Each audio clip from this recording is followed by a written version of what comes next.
Ooh. Hello. Sorry, the camera's flipped around. So, can you guys hear me? Can you see me?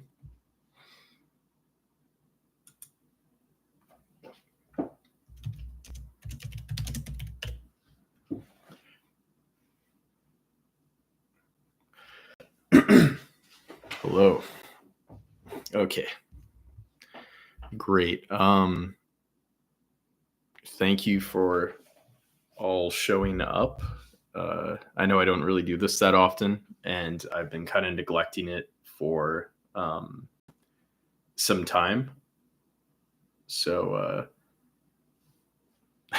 hi everybody. So I just asked you guys to send in some questions, and feel free to also ask questions in the chat if you'd like to. I'll just figure out.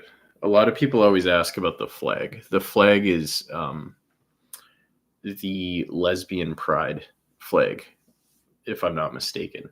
Am I religious? No. How do you live with the dichotomies of human existence and human duty? I guess you just never get too attached to anything too, extremely, and just make sure you're always kind of like flexible and able to adapt. The flag with the leaf. Very funny. I'm not from Montreal, but I live in Montreal. I do like Taoism a lot. I find it like very I don't know. I would almost say that it's kind of like my metaphysics would be what Taoism proposes. It's very go with the flow and this general idea of unity. Although I'm probably not doing it service. But I would recommend people looking into like the Tao Te Ching. I like the Montreal Metro. It usually works for me. It's only ever stopped working once, and it's also pretty clean. And I find some of the stations look pretty nice.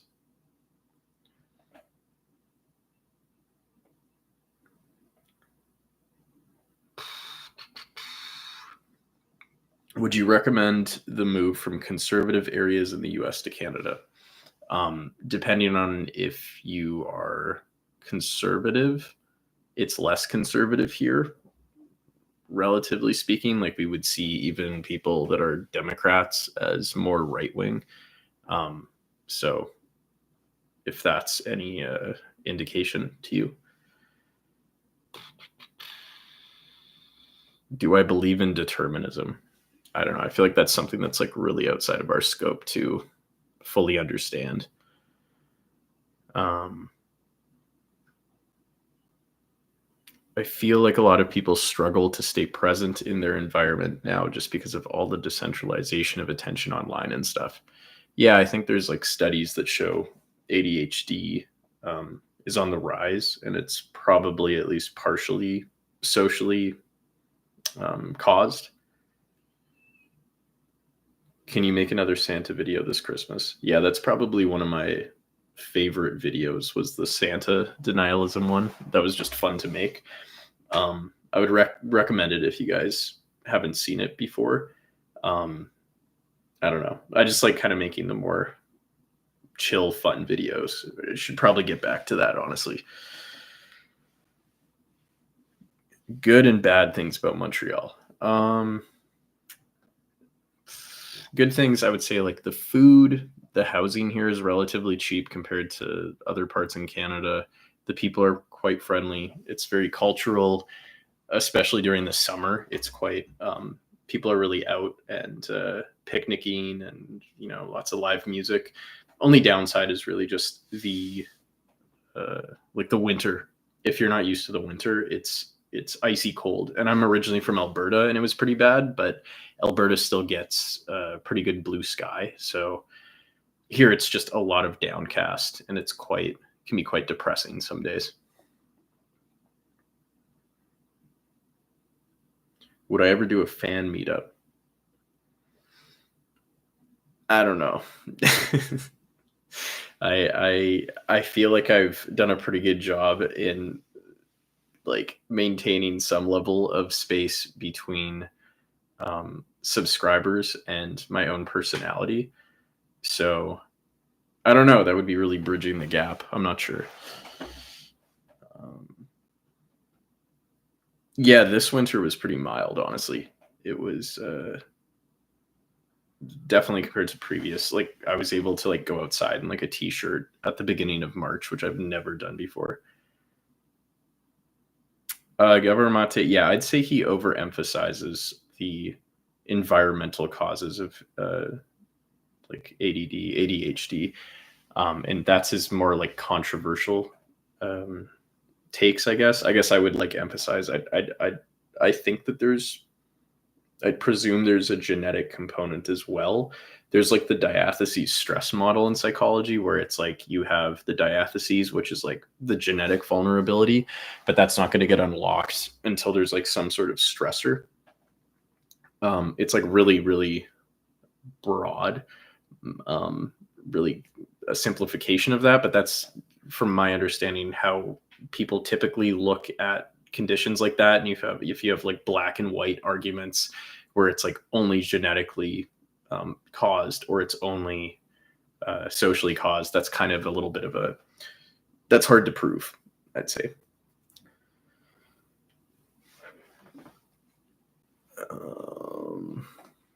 What would you say is the biggest struggle you had to overcome in the making of this channel?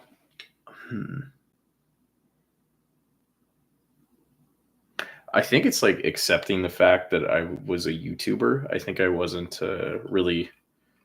I didn't. I didn't identify that as, or I didn't identify as that for like a very long time. So that was a bit of a weird adjustment to make. I don't know if I'm still fully comfortable with that.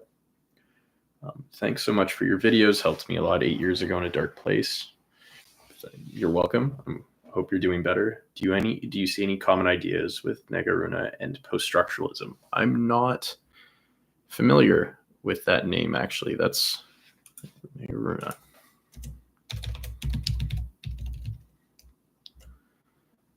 He's an actor from India. If that's... No, it's not. That is Buddhist philosopher. Maybe I was looking at, and he emphasizes emptiness. I was looking in this because when I read that, the name is familiar.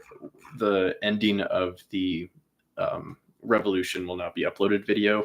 It's a broad kind of, not really summary, but it's a bit of it hints at a lot of Deleuze and Guattari's like anti-Oedipus, and there's I think there's a few quotes in there, and there is like an emphasis of, I don't know if it's emptiness necessarily, but the idea of schizophrenia and so forth. And I was kind of thinking, I think Deleuze has referenced Buddhism in the past, but in not particularly like complementary terms. So I am curious about, I guess, looking into that Buddhist philosopher specifically, and post-structuralism. That would be interesting. So thanks for bringing that up. You're welcome. No, the dichotomic existence question was, I think that was a good one. I feel like you summarized a lot of different questions in that one specific statement.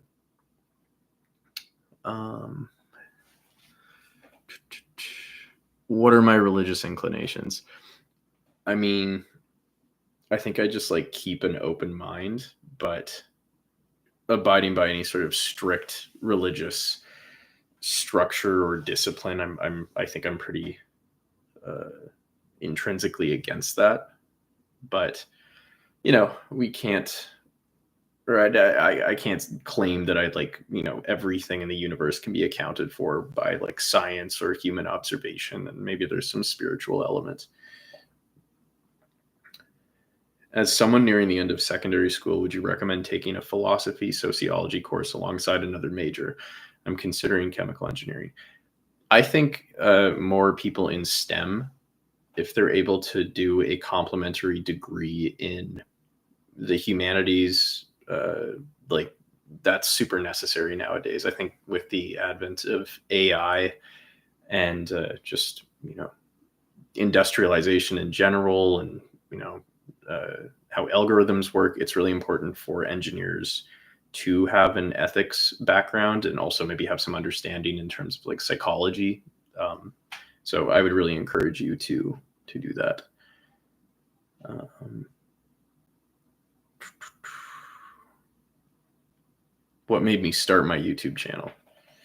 Um, I think I've said this a few times, but basically, I was very bored in high school, and I just wanted to make it. That was pretty much it. I read The Myth of Sisyphus after I read The Outsider, and I wanted to understand it. And the way I understand things is by um, explaining it to others.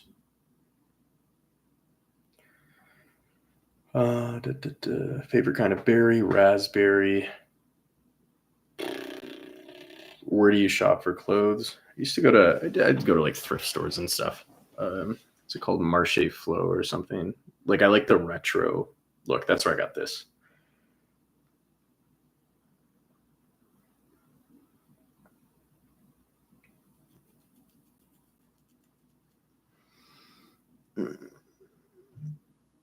Essential books to read.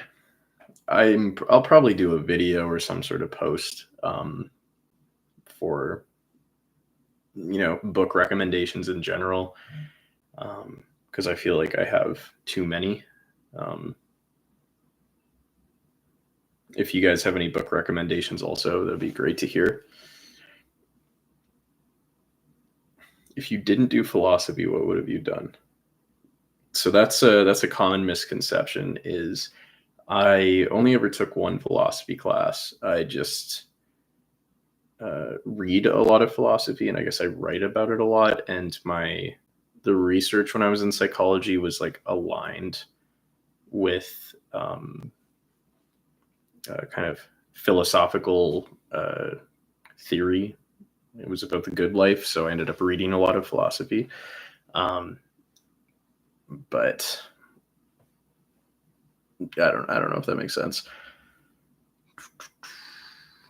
How was my experience at McGill? I thought it was good overall. It's a tough school, and ideally, if you're able to balance a social life with good grades, you'll definitely have like the best experience, but not everyone can do that. And it can be kind of an isolating, experience. Also, it's very international school. So it's, I don't know, you just meet a lot of people. It could be quite intense. That I would just characterize the whole experience as intense, but overall I enjoyed it. What are my thoughts on Ernest Becker? I've done 2 videos on Ernest Becker so far. So you're having an existential crisis, and why is the world so evil, or something like that. And they both cover denial of death and escape from evil. So I'd recommend them. I like Becker. I think that his work is important, but also outdated. There's a lot of psychoanalysis, psychodynamic theory.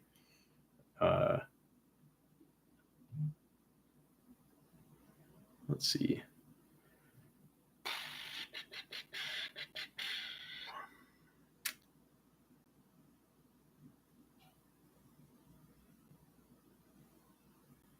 How do you cope with the feeling of not being able to belong anywhere? That's really tricky.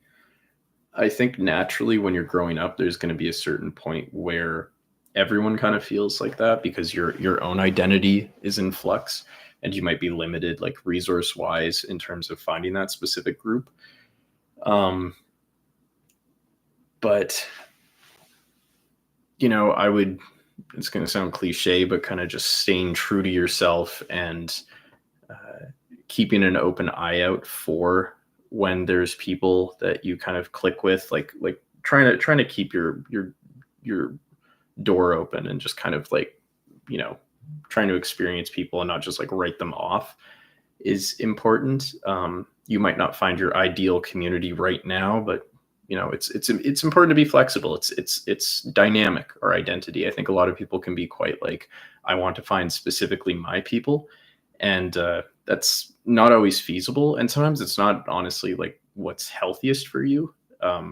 Identity is a dynamic between yourself and others. Like it happens in relationships. So as long as you're just trying, it'll eventually work out. As long as you just don't close yourself off. If you isolate yourself, that's unless you're like complete introvert, it's not the way to go.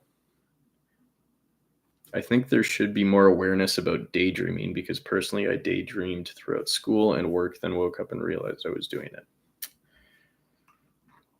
it. That's Yeah, I mean, daydreaming is kind of interesting because you can I think there's a lot of studies that show like when we're like problem solving, it's when we're kind of like our mind is free, like we've stopped like intensely thinking about a certain situation. We're kind of just letting our mind like wander, and like daydreaming or like shower thoughts and stuff like that. It's an area that holds a lot of like creativity in it. Um,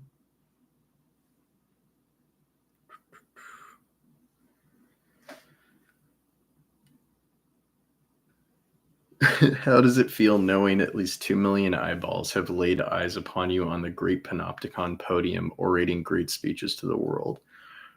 That's awesome. Yeah, that's so I've heard the term digital panopticon a few times, and I think like Byung-Chul Han writes about it. But it's important to remember that we do have some say in terms of placing ourselves in it. Whereas like Bentham's panopticon was, um, it was used in like a prison. Like people were arrested and then taken to it. But we ourselves put ourselves in these situations, and I don't know if I totally have a great deal of comfort sometimes in that thought, and I think that's why I keep like some distance from the platform. But uh, it's cool. It's really cool it's cool, and it's also terrifying that there's that many people that know about me in some way. Yeah.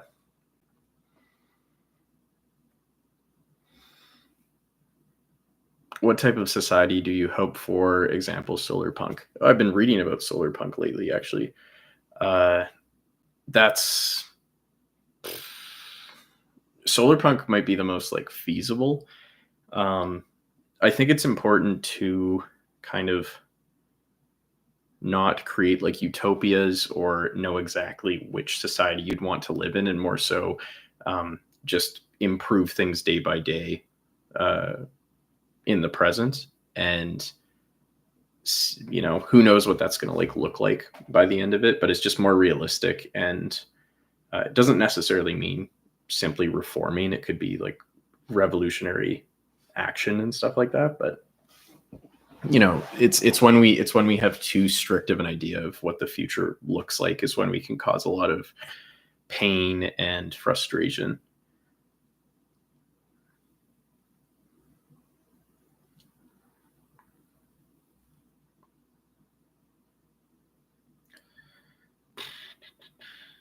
Mm, I don't know who Octavia Butler is. You guys always recommend everyone. I do um, look up these recommendations a lot of the time. So uh, keep recommending them. Oh, Garrett. So Garrett was in the last video, and it was a privilege to uh, talk to him. He's also writing a dissertation, and well, he's not. I'm not writing the dissertation. He's writing a dissertation that's also about the online left. He had a more positive interpretation of it. I think we had like amassed probably 4 or 5 uh, hours of conversation, and I really couldn't write, or I couldn't really include like all of it in there because a lot of it was just like context dependent and really deep in theory. But I encourage you all to read his work once it's out there. Thoughts on Horses YouTube channel. From what I saw, I really I've only seen a few videos of his, but I really liked it. I really like the editing style. It's really minimal, but it's really I don't know, just really really striking at the same time, visually striking. What's your source of motivation when what you're interacting with might not be interesting in the moment? Uh, Everything could be interesting if you are kind of creative enough mentally, but I mean, yeah, sometimes it's a good practice in mindfulness. You can always just try to be as attentive as possible to the present moment. You're most likely missing out on something, and there's probably some insight or pleasure or something positive you can gain from it. How can one get into different complex topics? I want to have a deep understanding in philosophy, politics, but I don't really know how I could get started. Share your start in philosophy. So I also have talked about this a few times, but I went to France and I realized there that people were quite argumentative in like kind of a fun way. And I guess that they were introduced to philosophy at a younger age. And I didn't even really know about philosophy. And then I went home and I read The Outsider and I didn't understand that. So then I read The Myth of Sisyphus and I just realized it was like a very fun, like you just have different works referencing each other. And it's, I don't know, like you get really lost in it. And it's a lot of people from a long time ago that have experienced the same things as you and they've asked the same questions. And there's kind of a dialogue between thinkers and across time. So I'd really just, as long as you have a good curiosity and the ability to sit down with material that you're not going to understand immediately, that is probably how you get into it. Or that's how I'd recommend it. Any thoughts on philosophical therapy? I don't really know that much about it. The only thing close to it that I ended up studying was like existential humanistic therapy. So that would be maybe Carl Rogers is the closest, but he's more in the humanistic lens. Will you continue those videos where you go in depth on a philosopher's life and philosophy? I don't know. I don't have as much passion to do that anymore. I and like all, I don't know. I kind of construct my videos now where it's the same idea where I'm encouraging people to learn more about a topic, and I just want them to use this as like a springboard. It's just more fulfilling for me to make like video essays where I'm combining a few different ideas than it is for me to just go through somebody's like life and work. Although that was interesting at the time because it helps me build a foundation of knowledge for a lot of these thinkers that are like brought up now when I'm doing more intense study.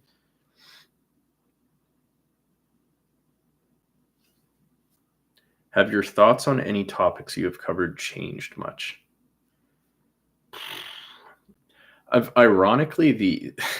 I've realized that my past advice I've given to myself on videos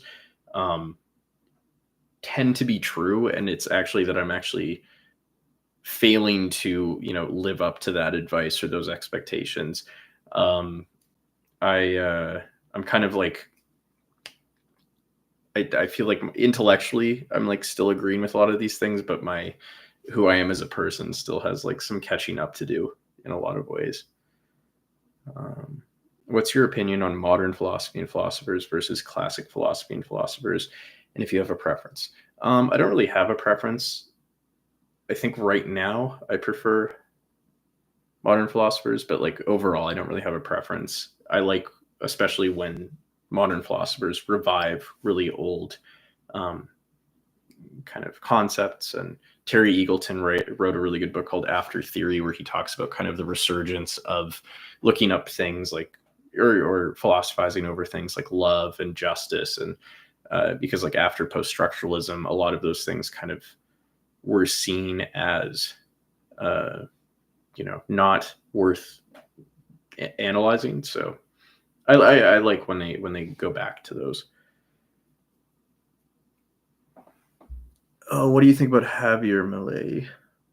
Yeah, right. Yeah, I mean, I was in Argentina last year at this time, and the I think the peso was, I don't know. It was bad, and then it got even worse when I left, and like the economic situation was just terrible. And I know his policies are kind of insane, from in my opinion, and also I think it was like his second in command, vice president. I don't know.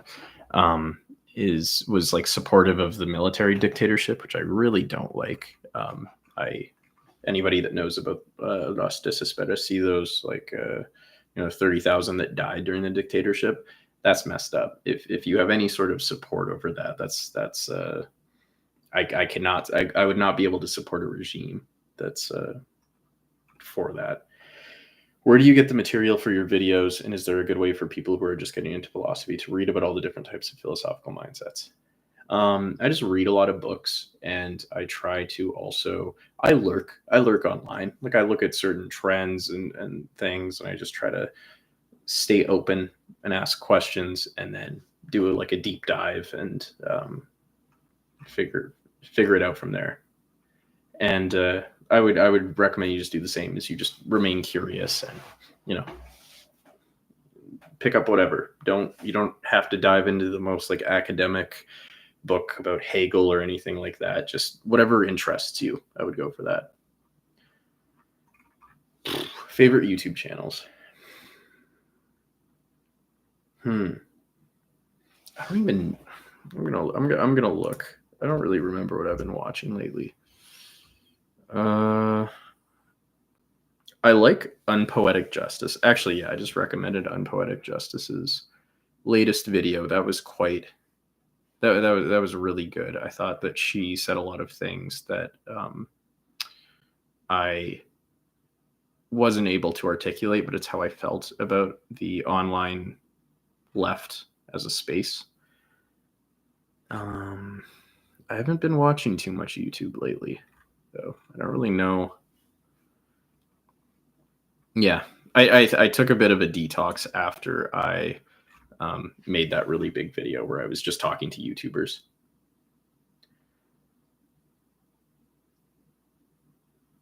Octavia Butler was an American science fiction author and multiple recipient of the Hugo and Nebula Awards.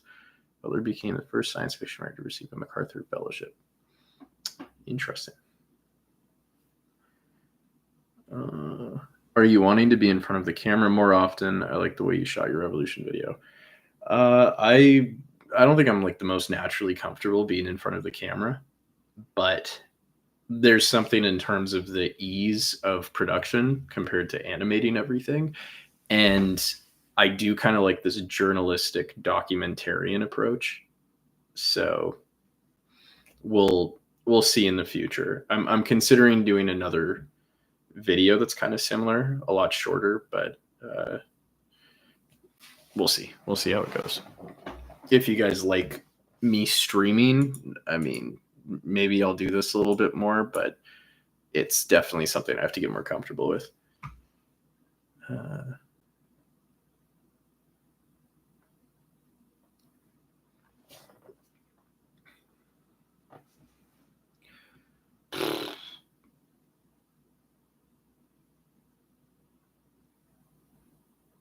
Oh, okay. I mean, sorry, you guys are. This is actually. I know it's looking like I can't see any good questions, but there's like multiple good questions right now. You guys are all. I should probably post something earlier, and then I can kind of. I'm not just answering these on the fly, but. Thoughts on the Frankfurt School? I think that it churned out a lot of interesting work, and a lot of the conspiracies about it are kind of ridiculous. Adorno and Benjamin are, quite insightful. Do I think the success of my channel has changed me? Probably. I would assume so. I think like I have different concerns now. Like I have different worries, and I think it also made me really realize the futility of like external validation, which I think is like an important lesson to experience if you're able to, in a weird way. Like, at the end of the day, it's really how you like see yourself. It doesn't matter how many people affirm your opinion or anything. um,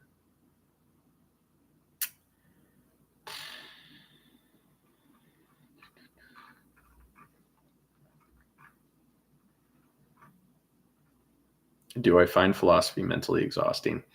It definitely runs that risk. uh, I think if you're like looking at it to solve your problems, like you're going to be frustrated. um, but in terms of like you're curious and you like to, I don't know, you're almost like a masochist. um, that's philosophy can be pretty fun.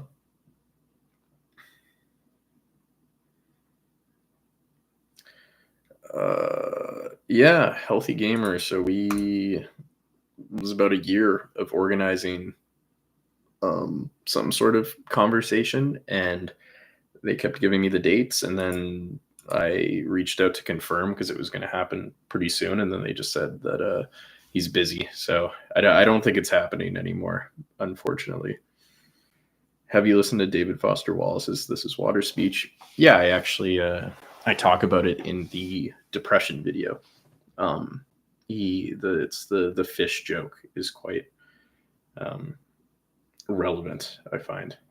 Oh, and also when he talks about I think it's the same speech where he talks about the like a burning house and explaining why somebody would, you know, how can you imagine Sisyphus happy even in the hardest moments when the sense of absurdity is most overwhelming? So I talked about that in my Why is Sisyphus Happy video. Camus saw happiness as an ethical stance. So it's a necessity he finds in kind of like in terms of morality.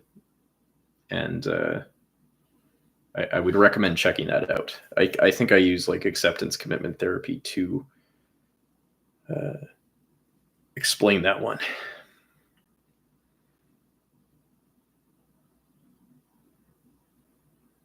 Just wanted to say you're doing a great job and I love your content. Thoughts on the Kendrick Lamar drama? Keep up the amazing work. I think it's completely fair. I don't think J. Cole or Drake are anywhere near his talent, and he has every right to lash out at them for that, categorization. And I don't think J. Cole's going to take it that seriously. He doesn't. I don't know. He doesn't strike me as somebody who would get into beef like that, but I think Drake will. Um, as a pianist, I agree with the external validation thing. Both piano and philosophy overlap in many senses. Yeah, I'd assume anybody that is artistic, they're going to struggle with, I'm getting all of this outside acclaim, but I still don't feel happy, or I don't feel like completely fulfilled. And I actually think that's like a super uh, important experience to actually go through for anybody.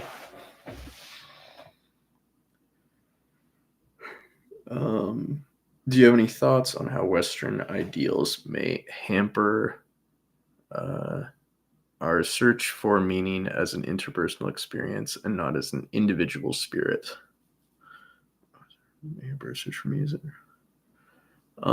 I think I've talked about that a few times now with like the myth of productivity and the myth of self improvement, in the sense that, I mean, self improvement and productivity aren't bad on their own, but it can lead to a certain level of like alienation and uh, kind of a lack of connection with yourself, with others, with the work you do.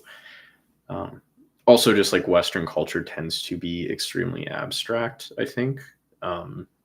Like in terms of everything is produced by like capital, and we're always thinking about the future, and the line goes up.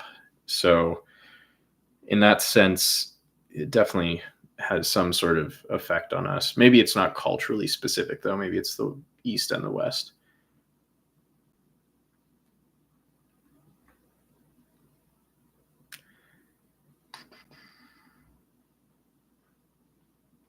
How do you think the rise of AI and virtual reality will impact our social interactions? So I might be doing a very, very large video on this. And I I will just say stay tuned with that. That's all I have to say. Um,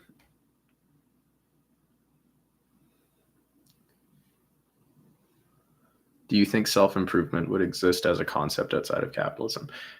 100%. Yeah. Like all of like the myth of videos, it's not like this thing doesn't exist or this thing is bad. It's what is the mythology behind it? And there is a mythology to self-improvement, or uh, a kind of, I don't know, certain social customs that we're trained to do that I think are, they impede on our ability to actually be happy or find meaning. And it's deconstructing that. So self improvement would 100% exist outside of such a society, but it would just be different and perhaps healthier.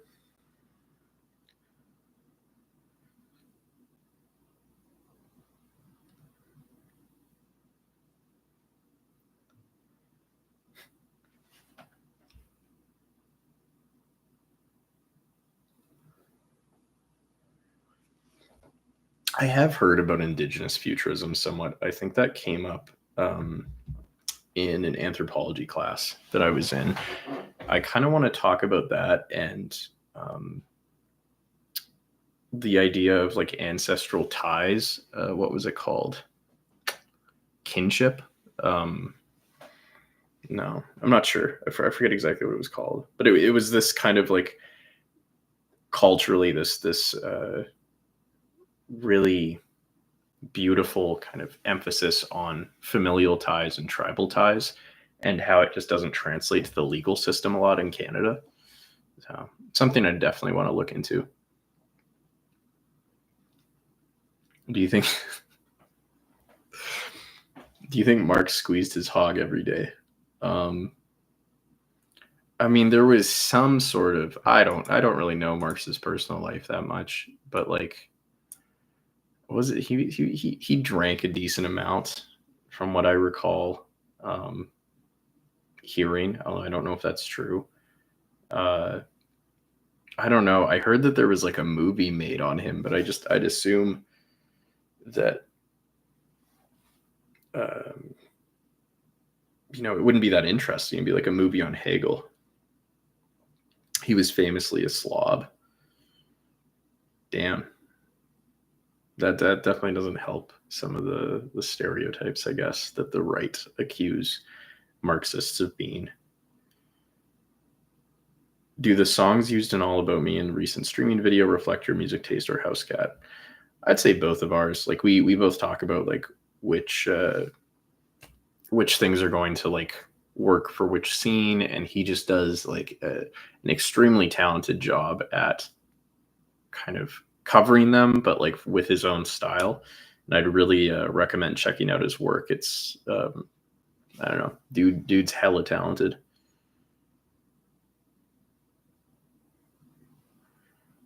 What is your favorite video you have made?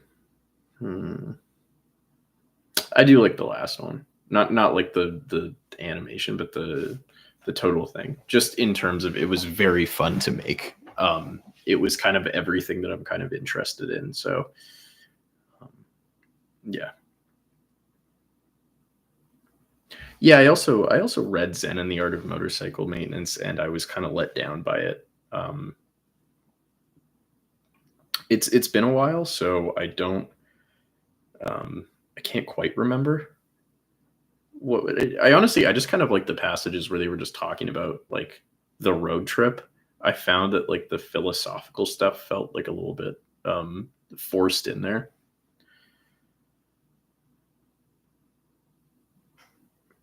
I haven't fully watched a face cam live of 55 since he was talking about starting college some time ago, and now I'm at varsity/university. That's crazy. Well, yeah, time flies.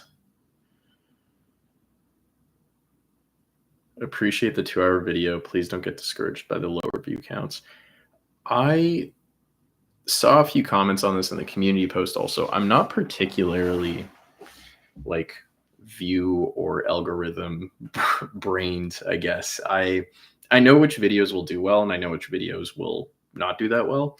And what I do is basically I try to do like every second or third video is a video that I deeply care about and I could care less. You know, it always hurts a little bit if not enough people see it, but at the end of the day, it's interest and it's the thumbnail and it's like the title, and you just know certain topics are going to be hard to market. Um, and I don't know, that video. I really, God, there was actually an issue exporting it, and I kind of thought to myself, like, I don't even really mind if nobody can see this. I was just kind of happy making it. Like it was so fulfilling to synthesize all these different ideas and reach out. Uh, I don't know. That was a really enjoyable process.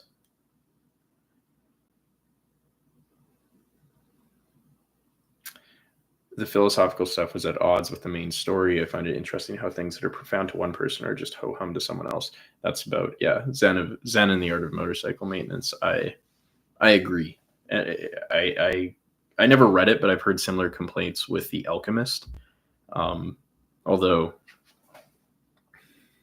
I I don't know. There's one book, I think, Siddhartha by Hermann Hesse, that I love, and from what I've heard, it's kind of compared to The Alchemist, but I would recommend it. So I don't know. Maybe it's really just like personal, which books resonate with you and which you find just like stuffy and like pretentious. It was such a great video too. Truly, you're a breath of fresh air. You convinced me to read Nonviolent Communications. I'd really recommend Nonviolent Communication. It's in terms of I mean, I was in the school of self-determination theory, which is very like needs based. So the fact that that Rosenberg developed this like communication style that was also needs based and applied it to like political and social issues between different groups. And I'm also really concerned with like cycle of dehumanization as a potential root cause of a lot of prejudice. So I would just say that, you know, everyone's got to read it. If you care about, you know, constructive online discussions, right down to if you care about constructive conversations with your romantic partner or family member.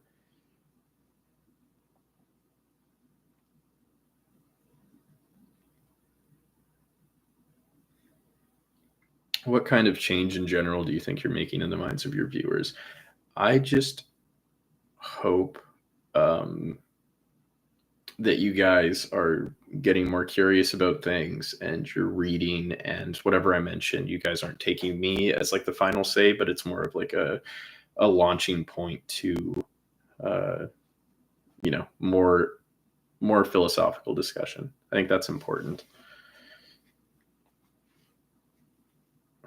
Have you ever read works on occult or otherwise spiritual methods? Usually there's some greater theory that is supposed to validate the system of the text.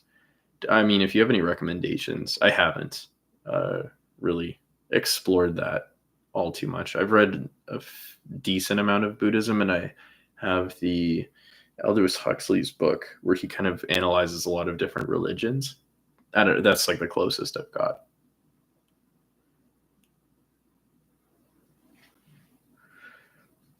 Shouldn't you link more material in your videos for further study? I think I should.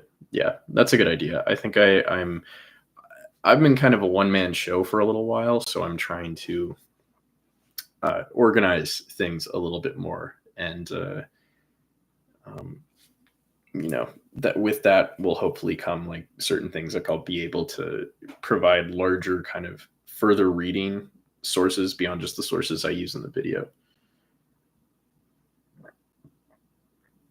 Highly recommend Braiding Sweetgrass by Robin Wall Kimmerer. Great interweaving of science and indigenous teachings.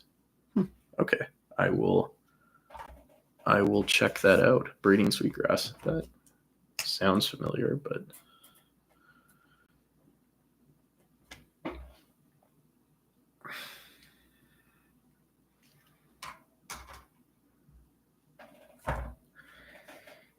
H-bomb gonna get your ass. That is, I mean, I'm sure that terrified every single video essayist out there. And I'm sure I've misattributed quotes at some point. But I was in academia for a little bit. That's kind of it's you just naturally feel kind of bad uh, if you feel like you're not remembering where a certain quote came from. And also, you guys can call me out if you ever feel that I haven't attributed somebody properly. I try my best, and I genuinely don't want to take anybody's content or anything like that.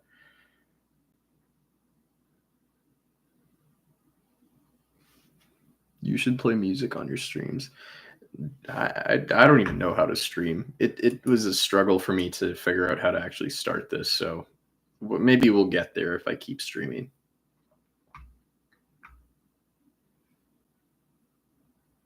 Yeah, I think H Bomb is a genuine guy. I reached out to him for that video because he was also one of the pillars of the uh,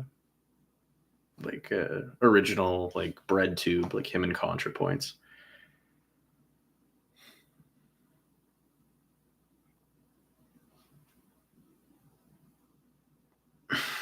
Love the videos. I would like to ask about people who choose not to get over a traumatic event and refuse to get any better to fix themselves, slowly destroying everything they have. I mean, it's a question of whether they're choosing or not. Like sometimes there's events that are just, could you blame them for not being able to get over it? I think at the end of the day, it's only up to that person, and only that person knows if they're able to get over something. All we can do is just extend ourselves as much as we can without hurting ourselves to give them the space to do that. But fully judging them for something like that isn't necessarily helpful, I would think.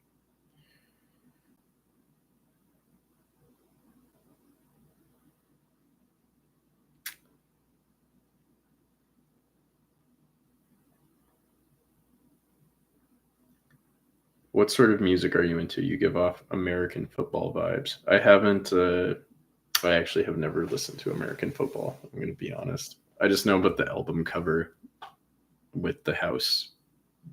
That's pretty much it. I don't know. I like rap, jazz, indie, soul, R&B, country. I'll be honest. I do quite like country. I am from Alberta.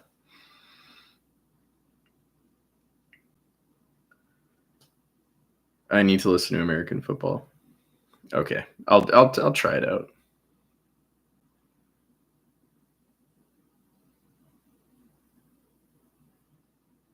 My favorite jazz artist. What I honestly have been listening to a lot of Wes Montgomery, just in terms of like it helps me work, and I like Alice Coltrane too. How do you deal with fame and the dangers of forming parasocial relationships? I just try to not go online too much, or at least I try not to interact too much with the audience. I feel like it's definitely possible to do that with anybody. Anybody can start forming parasocial relationships, even with a small enough audience. And it's kind of responsible to make sure it's our responsibility to make sure that never like grows to something potentially toxic or unethical or uncomfortable for either the audience or yourself. Want to ask why you look sad? I'm so tired. I've been up really, really early. I'm not sad per se. I feel like I'm like in fight or flight because of being live. Like I'm not used to this at all. So maybe it's a little bit draining. I have a picture of you framed on my wall. Wow.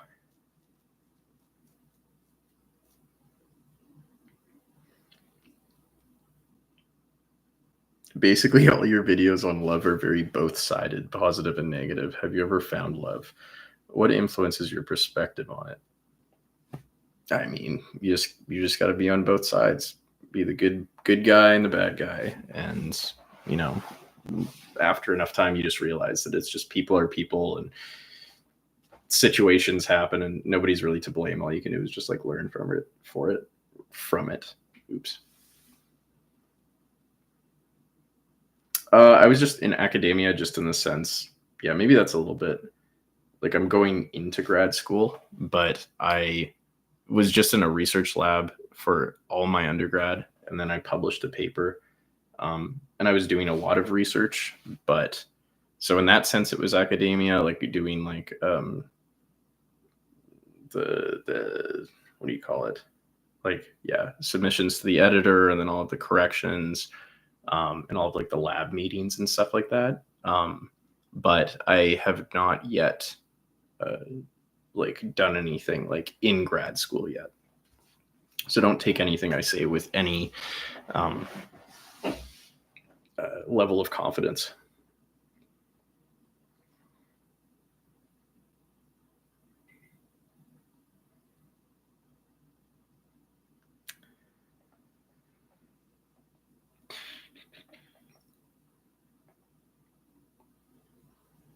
Do you like David Graeber? I have read Dawn of Everything. I quite liked it. And I like David Graeber. I want to read his book on pirates because when I was a kid, I really liked pirates. And I think, like, I don't know, I think it's like an anthropological account of it. So I'm quite interested. Um, oh, and bullshit jobs. Yeah, I want to check that out. I think I got sent an article about it one time and it was interesting. What do you think of readings related to phenomenology? I want to read more Herschel, and I also find like phenomenology as it relates to psychiatric disorders to be really interesting. Um, I have Ehrenberg's book, The Wariness of the Self, which is about kind of depression and phenomenology, and I've been diving into that.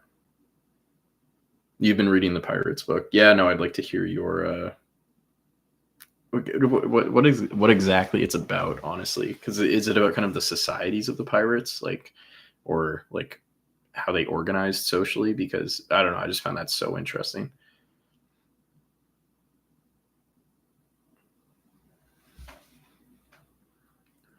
Um, are you worried about the flattening of culture through algorithmic curation of content? It's sort of everywhere. That's interesting. It's kind of like I think Kierkegaard, like the idea of leveling. Um, yeah, I mean, I guess after a while, it does all kind of look the same. There was an article today that I saw that was about like almost like how the internet could be a reflection of like Jung's collective um, unconscious, which it definitely is an interesting idea. Um, but yeah, I don't know.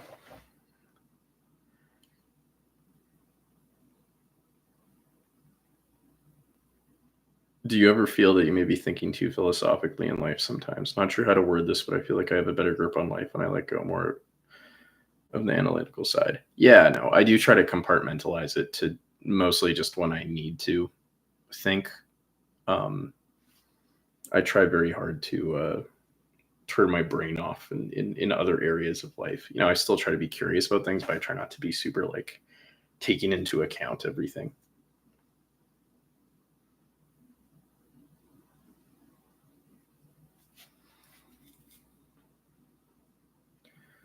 There was a good video I watched today called "We Are in a Cultural Depression" that goes into the dying of monoculture. Very informal and genuine with good analysis. Interesting. I'll check that out. I do kind of want to.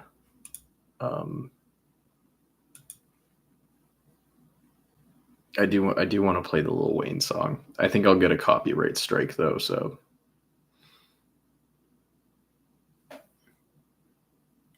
have you ever been religious in your life?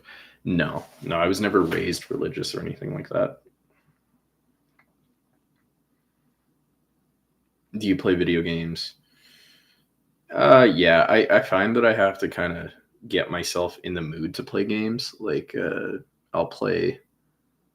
I'll play Red Dead. I'll play Ghosts of Tsushima, Uncharted, 2K. 2K is like the only exception. The other ones are like I want like kind of an experience. So yeah. How old are you? I'm 25.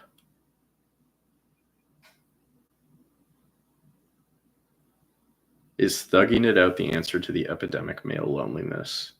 Uh, yeah, that's I think kind of one of the major issues because from what I understand, I might make a larger video on male loneliness, but it's very inconclusive as to whether like one gender is more lonely than another. It really seems like if there's any difference, it's in terms of age.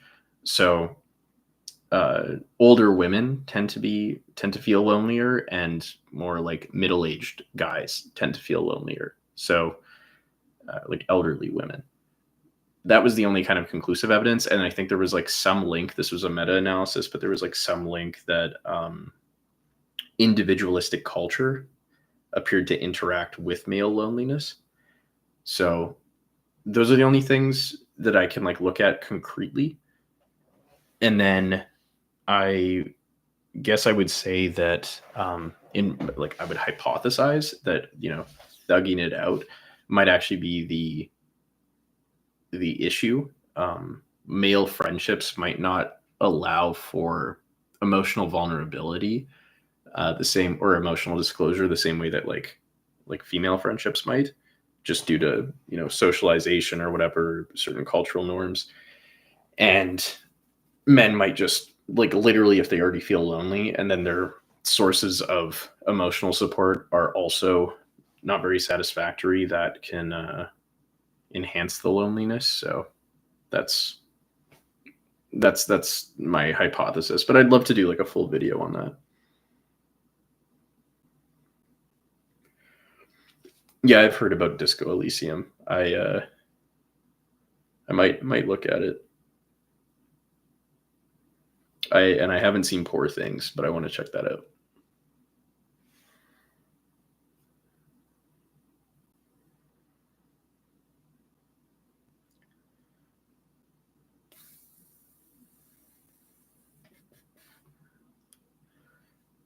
Why are girls icked out when you try to communicate with them? Um, you might just be wrong place, wrong time. Depends on what the communication necessarily looks like. Usually, if you treat girls or just anybody as human beings, the chances that they get icked out usually go down. But I don't know. That's a very broad question.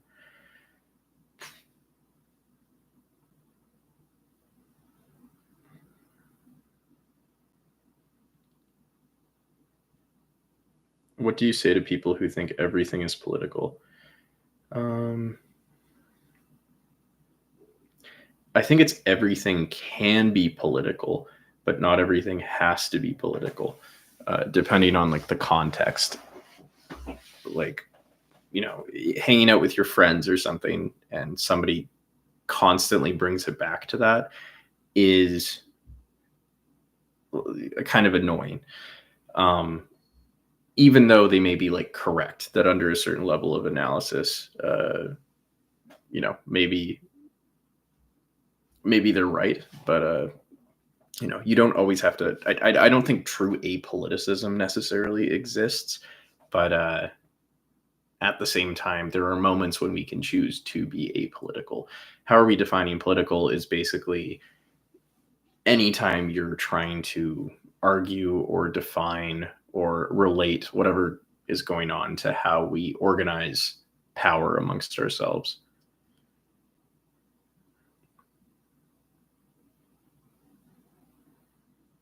What's the future for your facial hair, my guy? Is something wrong with it? I don't know. How much value do you place on gut/intuition in your daily life? Oh, that's actually the next video that maybe that'll be out in 2 days.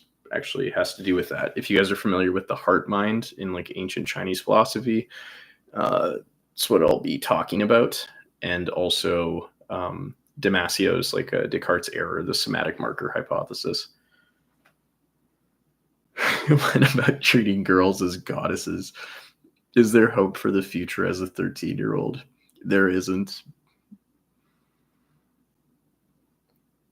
What would you say to someone turning 18? Happy birthday. How have you developed your style and clothing? I had terrible style when I came to Montreal. Everybody in Montreal dresses very well. And Alberta, people are more pragmatic, I would say. So, style isn't necessarily considered that important. I would still say, my style has it has a long way to go. But I definitely think about it more, at least. And I like to think that I have like a little bit better of pieces in my wardrobe. Will you release more Substack? Yes, I will. I have just been very busy. Did you use any products or oils? Oh, you just keep asking about the beard. No. I'll use like beard oil sometimes to comb it. I don't have any right now, and I'll wash it because you don't want to get any infections. I don't know. Unfortunately, it seems somewhat genetic. If you can rock the beard, rock the beard. But even stubble or something that can sometimes look good. Or if you can't grow a beard, not a huge deal.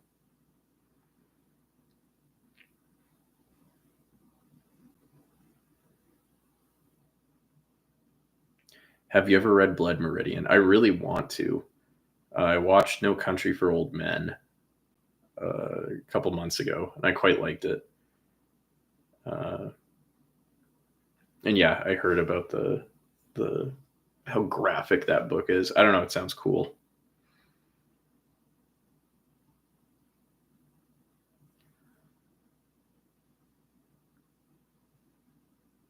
The secret to growing a beard is to accept what you have and what complements your style. Nothing is worse than trying to force it. Exactly. Yeah, I mean, there's lots of people that look good without beards, and I wouldn't like beat yourself up over it.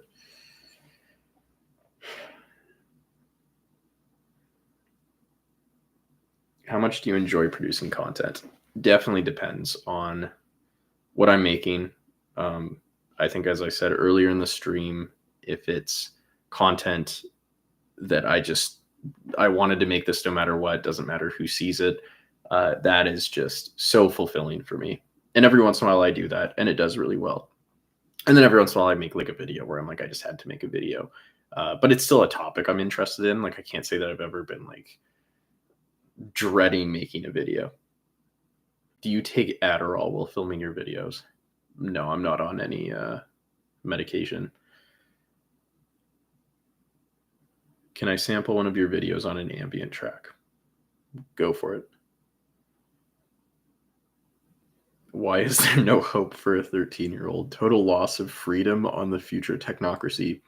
If you are 13 years old and you're saying future technocracy, I will once again say that there's very little hope for that 13-year-old specifically. That's like some, I don't know what sort of deep dark like a hole you've crawled into. Oh my god. When I was 13, I can't even. I don't know. That's just like. I hope you're doing okay.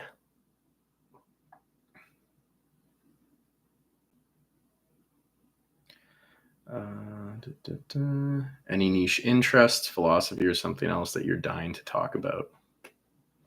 Niche interests. I would like to do a video on Huey Newton's intercommunalism and maybe the Black Panther philosophy. And I was kind of planning, I wanted to make like a video on the art of pettiness, to kind of talk about Nietzsche's like Dionysus and Apollo, like the order, chaos kind of divide in art. But like as it relates to pettiness in certain uh, like artists. Like I would make the argument that SZA's appeal is that she has like a very beautiful angelic voice, but that her lyrics themselves are quite like, you can be quite like explicit and just very one-sided. But I actually think that there's like a catharsis to that, especially when you're going through romantic things, and that might be the appeal. I think Olivia Rodrigo might have the same uh, appeal. So that would be like a niche thing. I'm not sure if that would do that well. Yeah, I can be petty.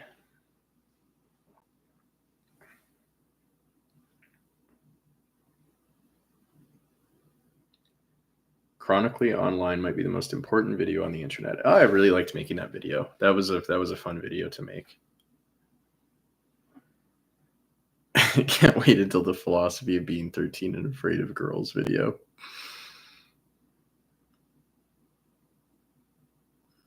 Do you have artists you used to enjoy, but after time you've lost interest in them? Yeah, I mean, maybe like a lot of people, Kanye. There was a point in time where I'd wait for the listening parties, and yeah, it really dropped off my interest. I found Vultures to be kind of, it was okay. It wasn't worth it. Um, yeah.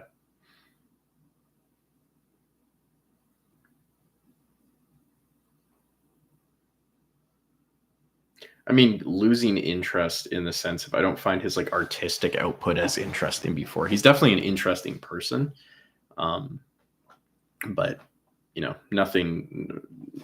I don't know. I don't get as excited about like his albums, I guess. What's your opinion on college? It's not for everybody, but you definitely like glean some like really important like life um, lessons from it, and especially just like meeting a bunch of different people, and maybe if you're living outside of your parents' house and everything, it's a huge growing moment for most people, and you get exposed to a lot of different ideas and so forth. I didn't know that philosophical manga existed. That's very interesting. Are you planning on going back to school? If so, what are you planning on diving into? So I had applied and was accepted into the master's program for experimental psychology in Montreal. Um, but I've also applied to political philosophy in Barcelona. So I'd be pretty pumped to also study political philosophy in Spain. That would be a nice next step.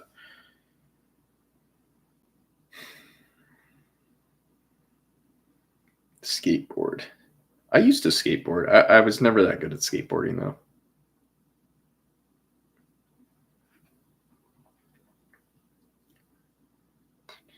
What's your favorite topic to make videos about, and what's your favorite video that you've personally made? Favorite topic to make videos about? It's just whatever kind of concerns me at the moment. I definitely have like a lot of um, different interests, but I love when it lines up with what I actually am interested in. And my favorite video I personally made, I like the Why is Sisyphus Happy one. I like It's All About Me, and I like the latest one. Those are all quite like, I don't know. I really wanted to make them.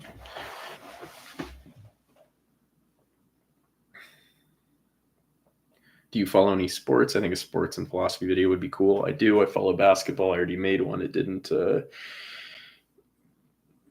very well, but it was fun to make. It covered Phil Jackson's sacred hoops kind of philosophy.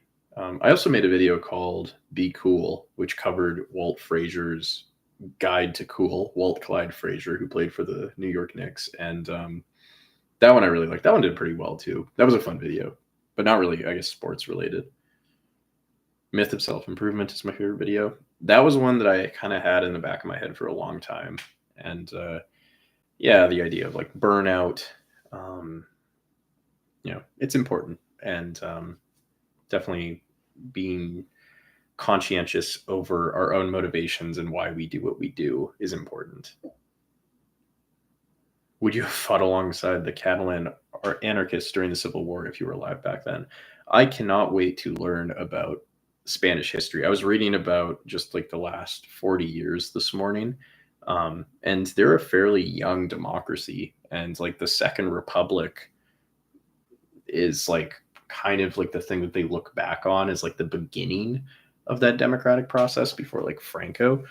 But I don't know, the whole like just knowing that like the autonomous regions are more wealthy than um uh, the more Spanish regions is really, I don't know, stuff like that. It's an interesting country. Yeah, I did hear that Franco is still praised. Yeah, I mean he was around for a while. I like, yeah, Ortega, you guys said, and Unamuno. I was reading Unamuno this morning. Also, I quite like him. He's a good existentialist. I find maybe people wouldn't consider him that. I'd also recommend La Niebla as like it's a novella, but it's a nivola. I think is what he calls it. It's quite interesting. It's a good work of like modernist fiction. Third, Franco is third best European dictator. I don't want to ask what the ranking is here. Modern Catalonian independence is much less radical and much more captured by capital interest than it was in the previous centuries, unfortunately. Yeah, because it's a pretty wealthy region, is my understanding. Which, yeah, and it's seen as less like the like people that are left leaning don't necessarily support independence, which I also find interesting. I have not read any Dostoevsky. I'm gonna be honest. I'm sorry. You were the first results on YouTube when you search Sisyphus opinions. Yeah, I mean, I took the name. I didn't expect that. Um, can you please release The Revolution will now be uploaded on podcast services? I would, but I got to go back and fix the audio leveling. The audio in that video is atrocious. The mixing's quite bad. It's because I had like multiple different files open, and then also the interview processes. Like I think FD and Noah, their interviews were just recorded so quietly for some reason. Just because it was, I bounced between Zoom, the whatever the Duck one is, and Zencaster to record, and then some people just sent in their own MP3s. So that was really difficult, and listening to it on a podcast, that'd be a little difficult.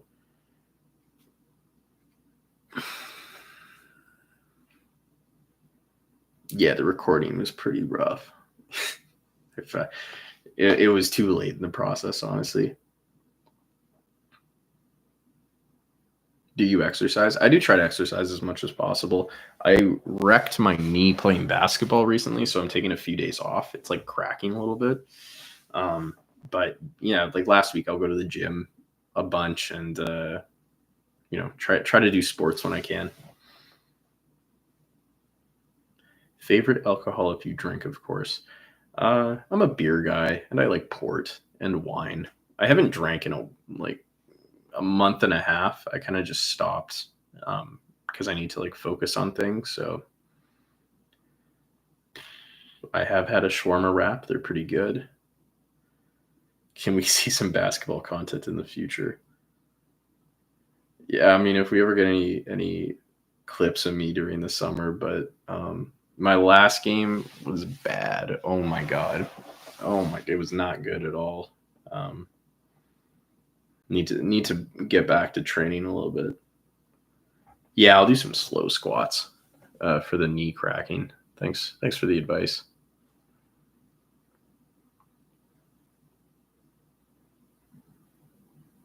I'm Brazilian. Would you like to come to Brazil and take ayahuasca and agro? That's a very that's a very kind offer. I think also you said you were 13, so I'm gonna decline that. Have you done any videos on media theory? Have I? I can't recall. I'd recommend Carefree Wandering. He does. I think he talks about like Nicholas Luhmann and um, media theory. Mark McLuhan also.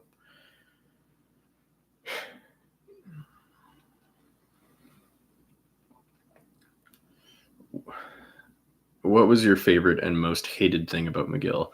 Favorite thing, definitely the people. Um, really, really good community of students and the most like interesting, intelligent people I've met. Hardworking, diverse backgrounds. That was definitely like that. And the campus was quite nice. Least favorite part, I feel like sometimes they were like hard on you for like no reason, like the lack of um, support at times, and the um, we didn't have like a extra reading week, which was kind of like a spring break, and all of the other schools in Canada did. So I don't know, they were like needlessly tough on us sometimes. Am I real? Can you reply to make me know it, please? Um, Left tube basketball tourney. I'd actually love to see that. Oh, that would actually be an awesome idea. I don't know who would be into that, but if I ever had the money to make my own sort of like what are what did iDubbbz do that like where everybody was like fighting each other? That would be I would organize something like that with Left Tube. I feel like a few people uh, would be down. Yeah, and Hassan's pretty tall too. I don't know if he's good or not, but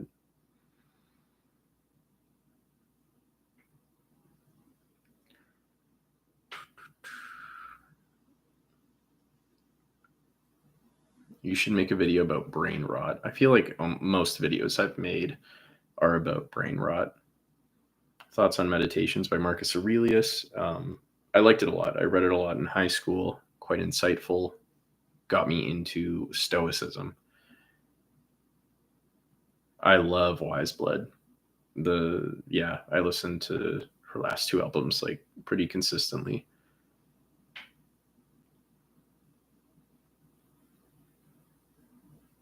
Do a video on CIA involvement in toppling socialist movements in the 20th century. Uh, I'll think about that. I don't know if that's quite my. I don't know if I have like the research capabilities for that sort of video. And I feel like it's like other people could cover that a lot better. Um, what music have you been listening to recently? There is. Let me see. I'm just gonna. Oh, there is Tim Maia. Mahia. He's a Brazilian soul funk artist, and I just happened to see one of his records in this record store, and just like reading the back cover, and he supposedly like distributed a bunch of LSD to like the record label, and he was in a cult. And I was like, this is crazy. And then I listened um, to him, and he was like really good. So I've been listening to Tim Maya when I like work. I listened to Blue Lips, Schoolboy Q's latest album. I thought that was really good. Let's see. Oh, and Adrian Lanker's latest album's really good. I like Big Thief, so that makes sense. And who else? One other person. Oh, Cleo Soul. Cleo Soul. Yeah, her album Mother, which came out a little while ago. I quite like that.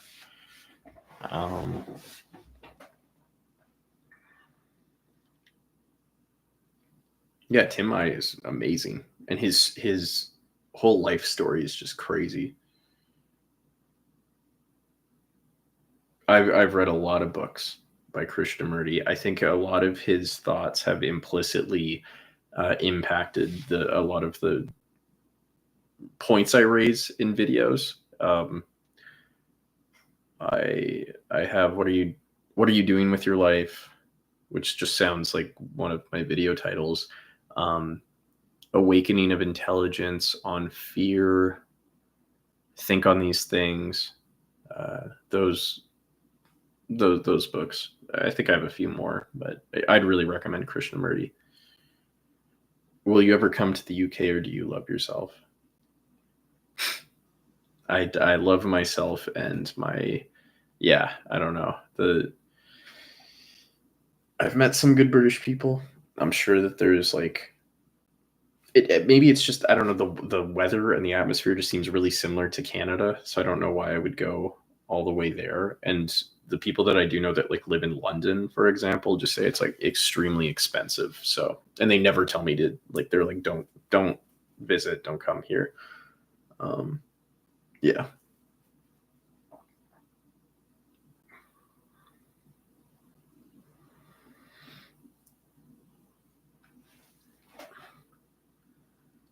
How do you feel about billionaires? I don't really like them that much. Are Canadian politics better or worse than American politics? I mean, like entertainment value wise, it's a lot worse.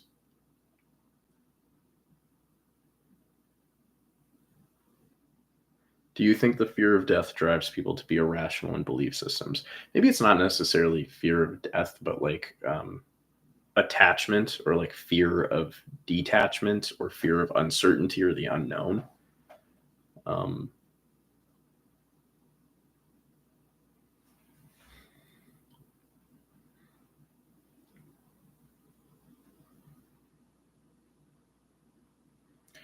yeah, I already talked about the J. Cole and Kendrick beef. I just think, well, first of all, it's more Kendrick and Drake. I feel like J. Cole's just like triangulated, but I don't know. Kendrick's like far above them talent wise. So, in my opinion, why would you want to read chat for an hour? I don't know. I mean, I barely, I don't do this that often, so why not? You know, when else can I do something like this?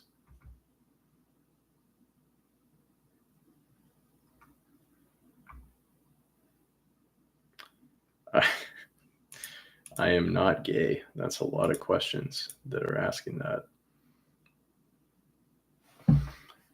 Thoughts on the Scandinavian economic model? Oh my god, you guys, your questions are just they're so unrelated. Um, I remember reading this like report called like Scandinavian unexceptionalism a long time ago. I think I was in high school, and I thought it was interesting because the argument was that it was more free market than uh, the states in the 90s, and then they like used the surplus to create like a welfare state. I don't know if that's true. That's something that I've implicitly believed in up until now, but if anybody, you know, has their own idea about how the Scandinavian model works, that would be interesting. I do not know much about Argentina's underground rap scene. Favorite dinosaur is Spinosaurus or hmm Deinonychus. Those are pretty cool. Would you rather talk to Camus or Nietzsche? I think Nietzsche would be more interesting. Like just it would it like he Camus would be like I'd want to be friends with Camus, but I would want to talk to Nietzsche, if that makes sense.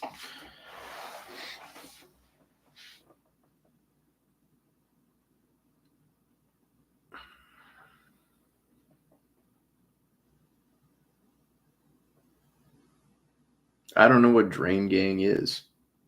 I like Death Grips.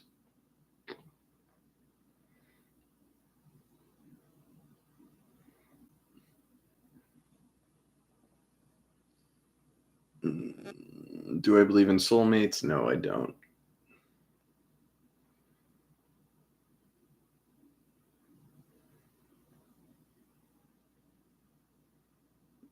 The quality really goes down after about an hour, um, which has been kind of fun to watch.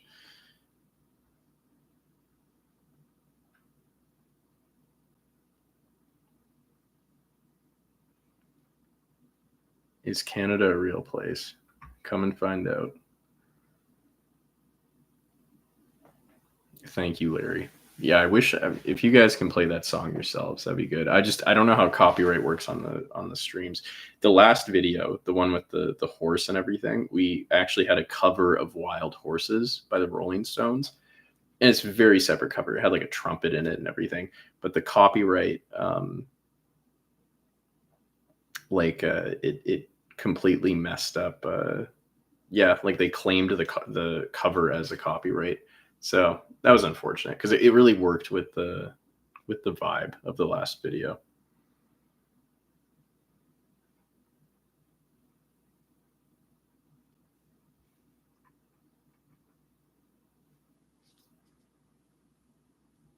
I've never been to Eastern Europe. And I've never read Dune, but I should probably read Dune. I've had that recommended to me.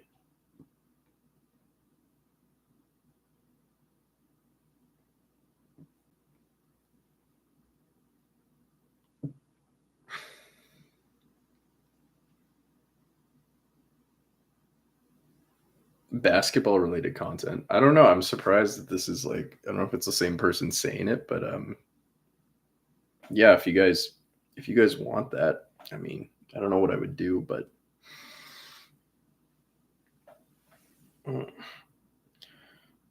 do I have a favorite historical moment? The dancing plague always interests me. That's kind of a what was yours? Let me see. Geese saved Rome in 390 BC. I've never heard of that. Um, yeah, I I don't know. Yeah, the dancing plague. That would be the. That's interesting. I'm sure I have like another one. I just can't remember it. Three body problem. I was looking at that. That looks interesting.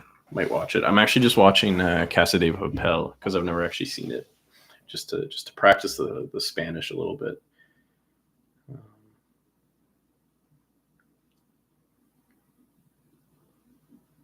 Tell me about limerence. I made a whole video about it called "So You Think You Have a Crush," and I would recommend you to check it out. Tell me how I can get the most out of my uni experience. Mm, really try to focus on other people, pay attention to other people, and don't think too much about yourself or how you want to be portrayed. It's a lot different from high school, at least in my experience, because you know you're with adults now, and there's like less supervision, and there's kind of it's larger. There's going to be people can kind of choose who they want to hang out with. So university, it's more likely you're going to be rewarded through your authenticity. Um, that would be my general recommendation. So don't feel pressured to do anything you don't want to do.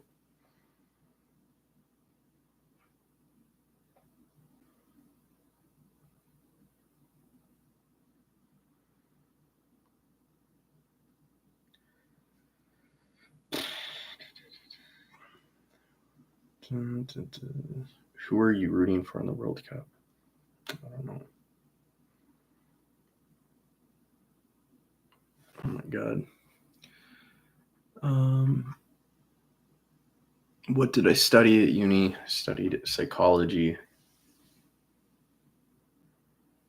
Um, you versus Fidel, who's Euro stepping harder. I wanted to include that in the online left video.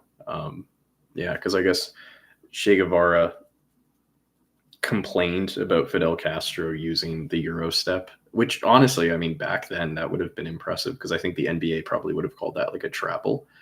Um, but it's cool that Castro could ball. That was pretty cool. I have the same birthday as Castro, actually.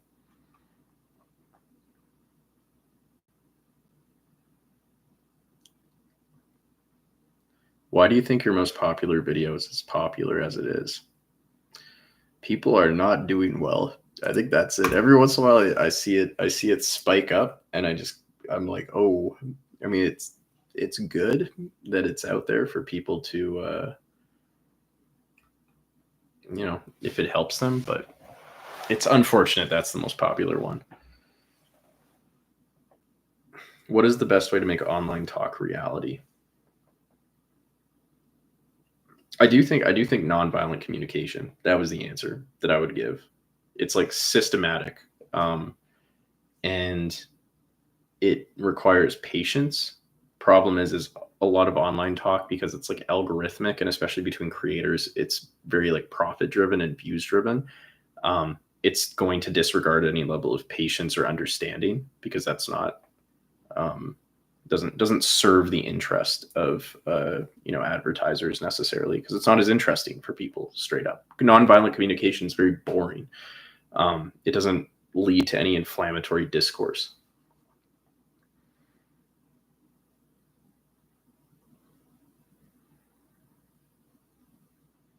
Current thoughts on Jordan Peterson? I've been considering making another video, although some part of me thinks it's just kind of pointless. Um, because when I made my video on him, it was when he was still like, I think, fairly mentally coherent. And if anything, I think that was like a better time to criticize him, because you were criticizing him for the quality of his thoughts. And even then I steered clear from like talking about the addictions or anything like that, because I don't think it's really like relevant. A person that studied addictions could still end up addicted to things. Like, it's not a uh, I don't know. I find when people make fun of that, it's a little bit ad hominem and a non sequitur.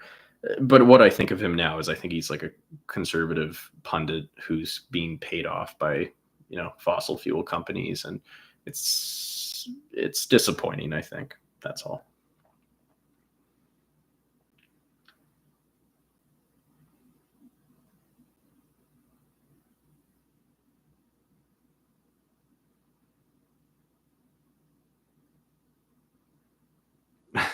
Unsubbed, I could tolerate the gay flag Canadian, but commie. Yeah, I'm sorry to disappoint, man. Advice on turning 23. Uh, I'd recommend the book The Defining Decade by Meg Jay. Um, you're in your early 20s, so you really want to accrue as much what she calls identity capital. So really just try things out, like work jobs that you're not sure about, ask that person out, go to that party, read different books, embrace the level of anxiety and uncertainty you have now, and recognize it as like a natural and significant part of growing up and becoming who you want to be, and kind of embrace uncertainty in general would be my advice for people in their early 20s. And just don't be too hard on yourself. I think we're fed so many images of like wildly successful early 20-year-olds, and it's just the exception, not the rule. Do cis white men really get to try multiple types of jobs? Um, yeah, it's a good point. There's a point of privilege in terms of the jobs. I wasn't really talking about white collar internships. The jobs I specifically worked were I was a dishwasher, liquor store clerk, gas station attendant, and then I did a landscaping job. And then I was also like outside of jobs, like volunteering. Like, there was a Best Buddies program, there was Meals on Wheels. Um, so I I kind of just mean like with in whatever capacity you can, and then of course intersectionally you're going to be limited in some regards. Landscaping was a pretty sick job. That was just being outside listening to music, or like, I don't know, painting a fence, or like boarding up like a balcony or something. That was pretty fun.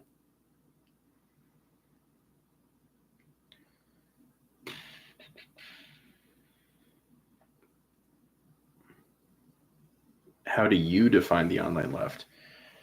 It's an external label imposed on creators by their audience, where the creator is seen as somewhat skeptical to, or antithetical to capitalism, at least in their opinions.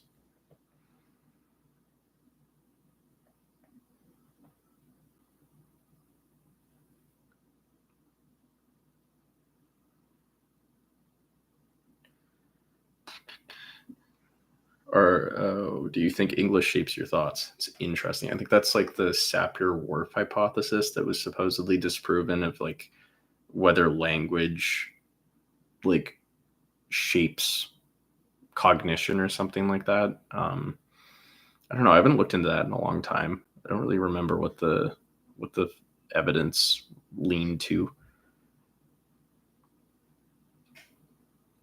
Did you encounter the fact that BreadTube is disliked by much of the online left? I encountered the fact that BreadTube was kind of a confusing definition in general. I don't really know if any of them really offered constructive advice or like a clear definition of what a BreadTube was.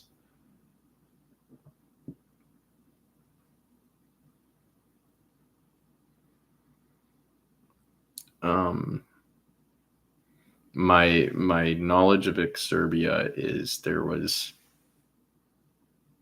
some controversy with him, and I don't know. I never really liked his videos that much personally. Also, but that's all I'll say.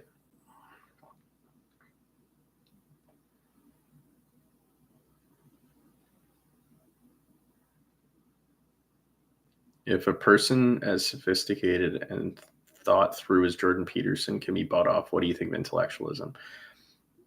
Intellectualism, I mean, it's just sophistry. Like he has a useful skill in terms of bullshitting, and if you're intellectual, you can bullshit all you want. Smart people, intelligence does not signify, you know, morality or ethics or anything like that.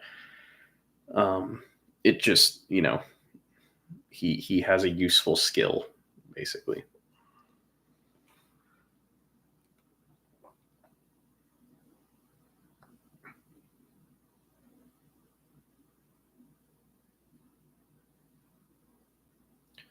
I know David Foster Wallace. I've never read Infinite Jest. Um, I don't know if that's useful to. Or I don't know if it's I don't know why I keep using useful. I don't know if it's something I would be interested in reading necessarily. I heard it's quite difficult. Um, Maybe I'll check it out one day. I have not read The Doors of Perception, but I have read The Perennial Philosophy.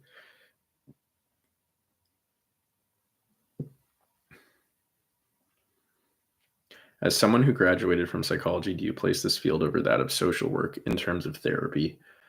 I mean, in terms of therapy,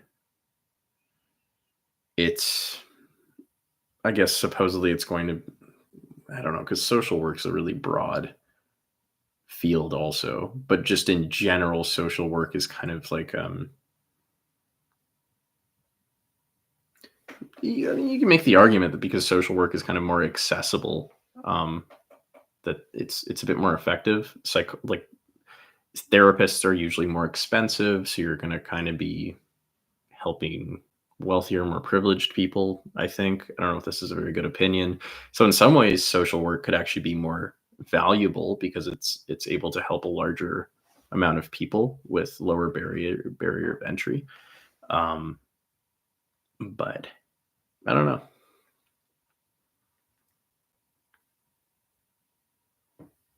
Wait, do people have parasocial relationships to you? Barely seeing you, only hearing you cover social sciences. I don't think so. I haven't gotten that. You get like weird interactions every once in a while, but I just, most of all, I feel like it's the tried and true method is to just not go on here that often.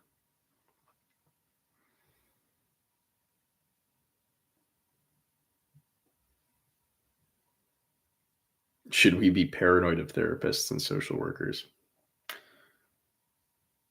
I don't see any reason to. You know, like any profession where you have to delegate some level of power,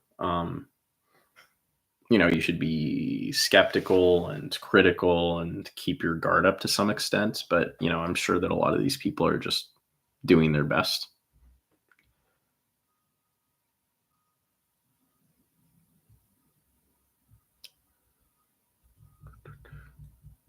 Were you scared of the dentist as a kid? Oh, we had this amazing dentist where they had like a train, this like model train that would go around the entire room. And they would also like those like foam things to like clean your teeth. They had like cotton candy flavored ones. That was awesome. I really like the dentist. Um, Love your videos, man. I listen to it to sleep. Please make longer videos if possible. I'm considering, 'cause making longer videos is a little bit difficult because that's like planned out, scripted, uh, or planned out research scripts. Uh, Isaac and me, Housecat and me, we've been considering, um, like, just going back to the chill kind of podcast where we're just talking. So if that can help you sleep, I mean, at the end of the day, I'm just here to help you sleep and help you do the dishes and not have to, be alone with your own thoughts. Do you think Sam Harris is as despicable as Jordan Peterson? No, no. He's weird. He has a really bad ability to vibe out who is like a good actor and a bad actor, deliberately or not deliberately. But there's things like his meditation app supposedly is pretty useful, and that's helped a lot of people. So uh, I don't know. And he went on this podcast, Decoding the Gurus, to kind of respond to some of their criticisms, and I appreciated it. And he has some level of patience and stuff, but I don't know.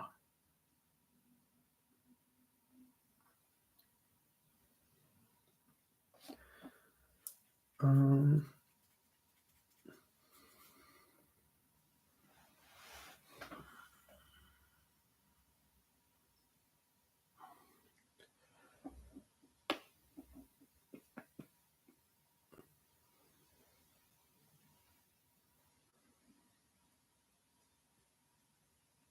oh yeah, Harris does have a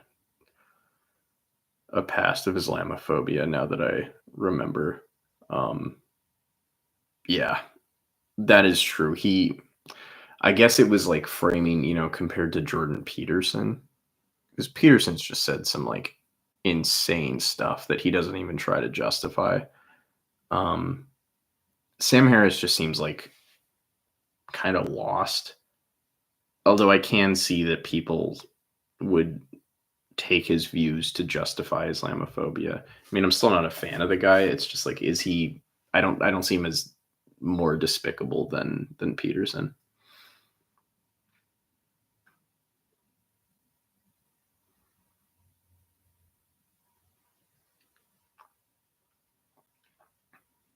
Experience with psychedelics. Uh, there yeah, I've had some experiences with psychedelics. The allegory of the cave addiction video helped show me that thoughts and perceptions aren't true. Thank you. You were appreciated. I mean, thank you. I'm glad that helped. I mean, thoughts and perceptions can be true. It's just we should somewhat question them. I think that was the Hemingway video, if I remember correctly.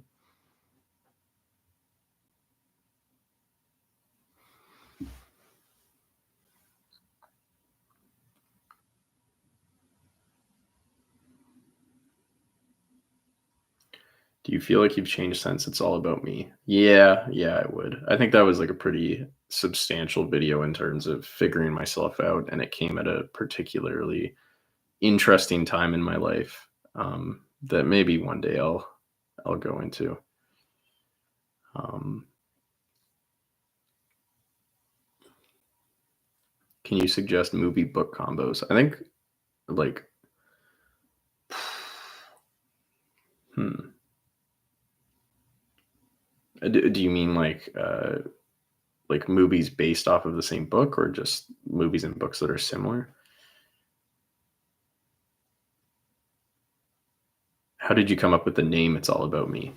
I just thought it was like, how do I strip down literally what like every YouTube video at least feels like it is? At least one that uh, asserts some sort of like parasocial element to it. And I mean, it's also literally the site is called YouTube. It's all about like you. It's you're commodifying yourself.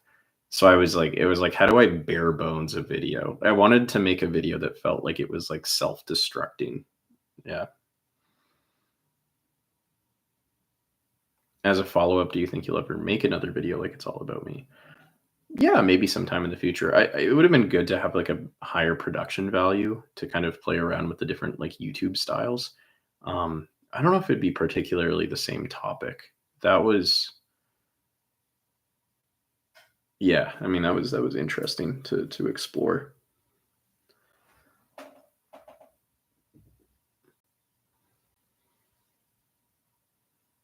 Do you journal? Thoughts on journaling? Um,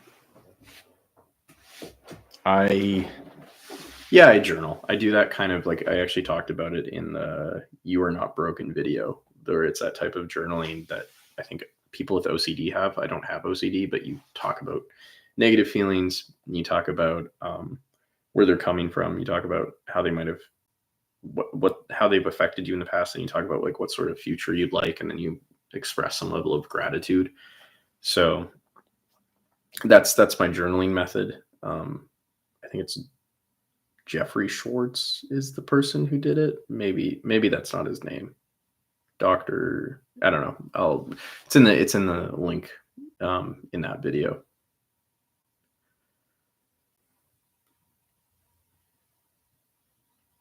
When asked, what do you say your job is? Yeah, I mean, I don't particularly like answering this because like the responses can be so diverse. Um, Sometimes people are impressed. I think a lot of the times people think, but the video title was "You're Not Broken." But yeah, regarding my saying what career I have, I just yeah, I mean, saying I'm a YouTuber, it's not something I'm like super thrilled about because it takes a while for people to realize that I'm like. Even then, there's lots of people they'll see I have like a million subscribers, and they're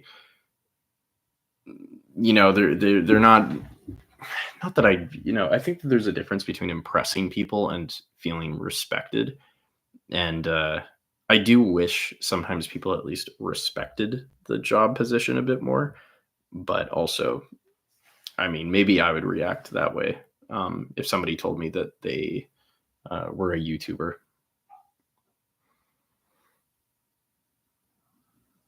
I cannot remember my dreams very well.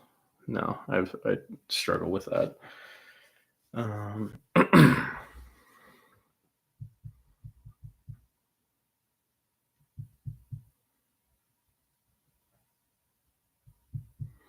What do I think about the anti-psychiatry movement? It's definitely interesting.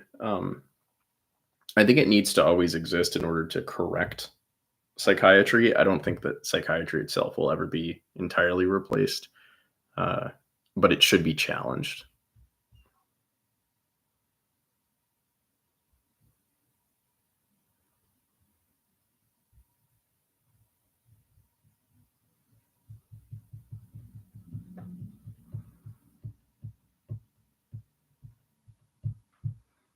What is your thoughts that making self-conscious videos promote a narcissistic society?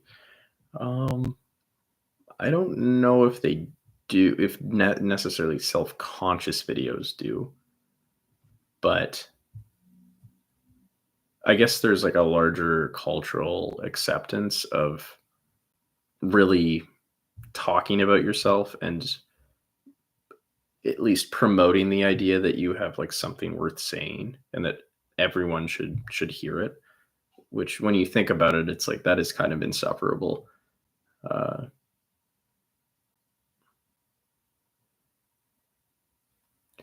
could you suggest books, movies and books that are similar to each other?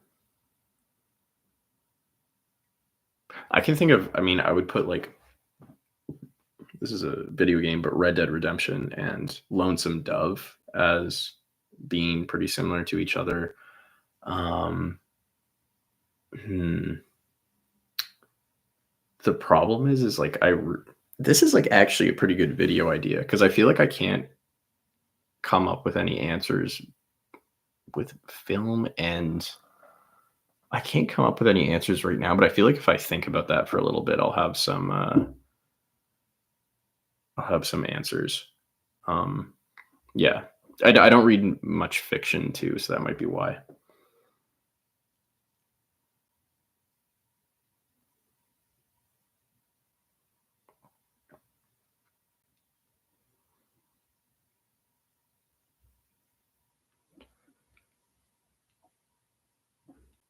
Would you ever post any surface depth personal content, like a casual vlog or just something to get to know you, not just the Sisyphus 55 character? Um, I don't know. I don't know if this is all you're gonna get. I'm not vlogging. Yeah, don't worry about that. I don't. That's not my vibe. Do you plan writing any books? That is something that is in the works. Is all I'll say for right now.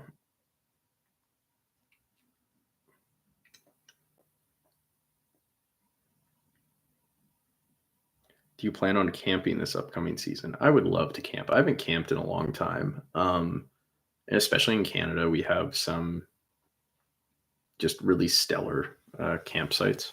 So I'm I would like to. I'd really like to, especially when I go back to Alberta. I've never dyed my hair.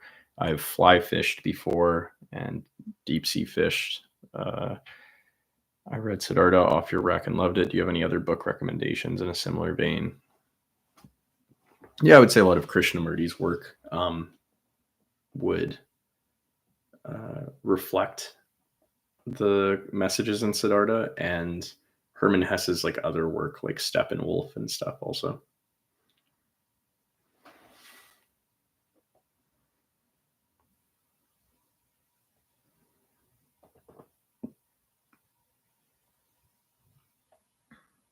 thoughts on D&G? Yeah, I read them for the last video, and they were quite difficult to understand, as is expected. I read Holland's explanation of Anti-Oedipus. I really like Deleuze's idea of philosophy as being kind of like a detective novel.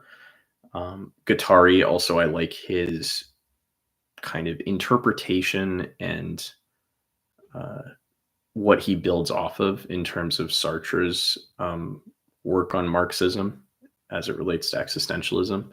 So yeah, that's I just am curious to read more, and I really like DNG's emphasis on desire and kind of as it's like the will to power with Nietzsche. Um, yeah.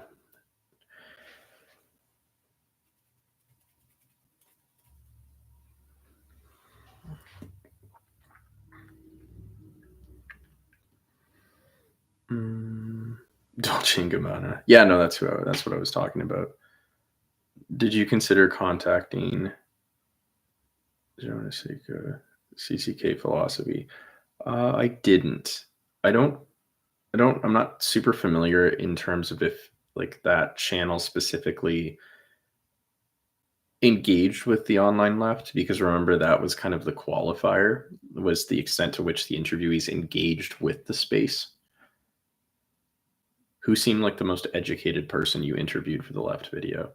I mean, well, Garrett's writing his dissertation, and Alex also, he seemed very just above all emphasizing the importance of like reading. Those two I would say.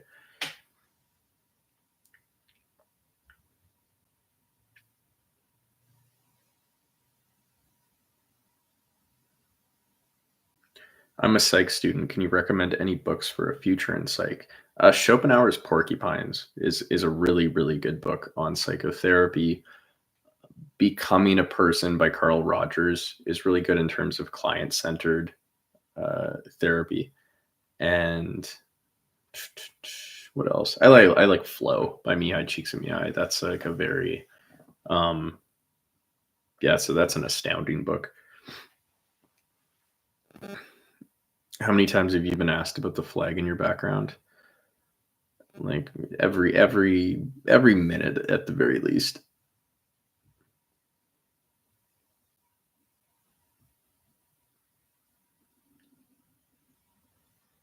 It'd be really interesting to see how you play basketball. I honestly can't picture it. So if you ever consider posting anything basketball related, it wouldn't get backlash. I don't know if I'd get backlash. I just feel like it wouldn't be very I mean, whatever, it's my channel. If I have like a highlight reel, maybe I'll post it, but that's funny. I kind of like keeping that separate. Um, a second channel. Yeah, maybe. I think about it. You nailed the pronunciation. Ah, thank you. Yeah, I mean, I had to say it a bunch of times in the video, so I had to. I've mentioned Krishnamurti before, and yeah, really like his work. Um, do you think nationalism is a social construct? What was that? It was also an anthropology class where it was about imagining communities. I think was the name of the book. That was quite kind of goes over the creation of nationalism. I mean, it's a social construct, but I'm actually rereading the part in Dawn of Everything by Graeber where he discusses like Dunbar's number and kind of the whole argument about like why nations were formed and stuff. And yeah, I'll pay attention to that because I don't think I quite paid enough attention to that the first time I read it. I've never read No Longer Human. I don't know what that is. And I don't have Letterboxd, unfortunately. I'm a very boring person, I guess. Um,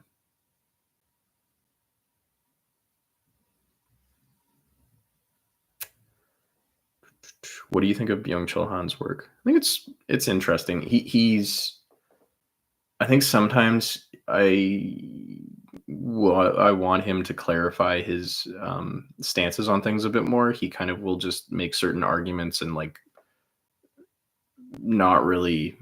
It's not entirely clear how he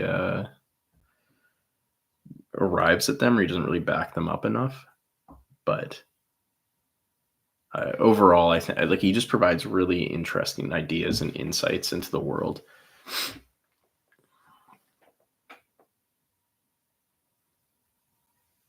Thank you, PB. I'm glad to hear that.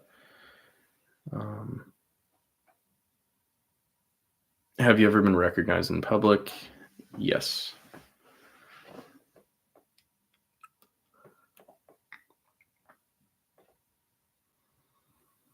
Mm.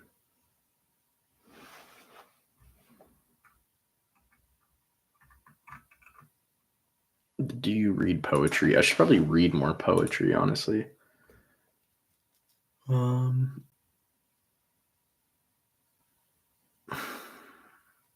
Do you think there is any truth to dream analysis? That's an interesting question. I think there is, but I think it's like more in the sense of it's interesting to see how the person interprets their dreams, not necessarily whether those dreams themselves really represent anything important. Like it is like a kind of a sort of free association task in a way.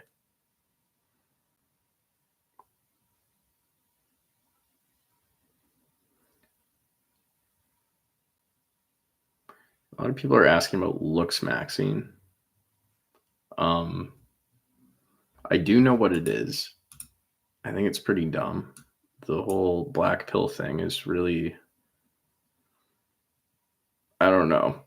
I maybe that's like a whole video to go into is maybe about like male insecurity and male desirability and stuff. FD did a really good video on male desirability that I was interviewed for, and I would recommend that.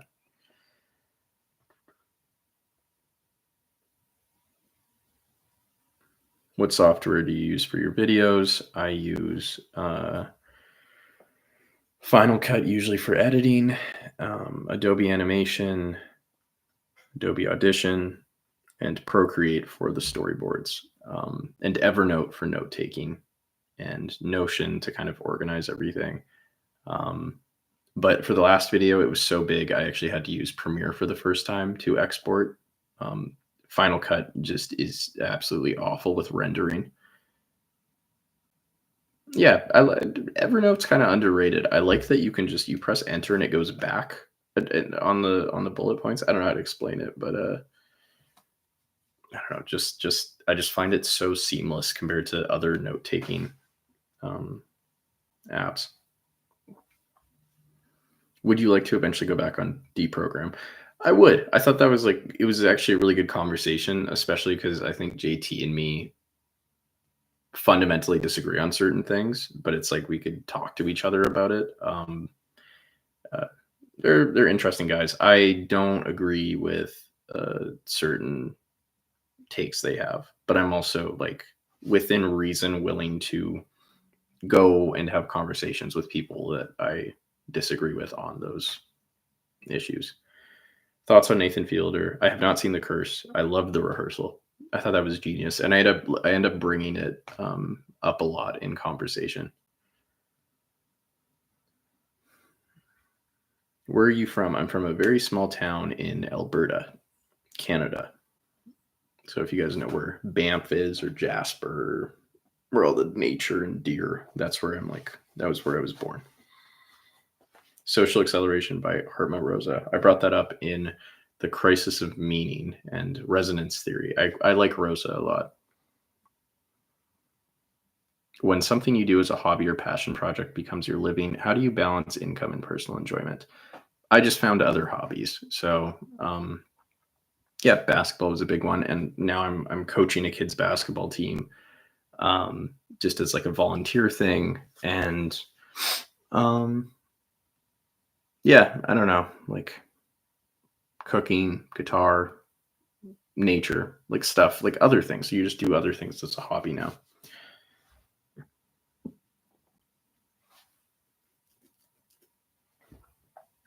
Do you think leftist movement of waking up and always asking ourselves how we feel is making people like Andrew Tate popular?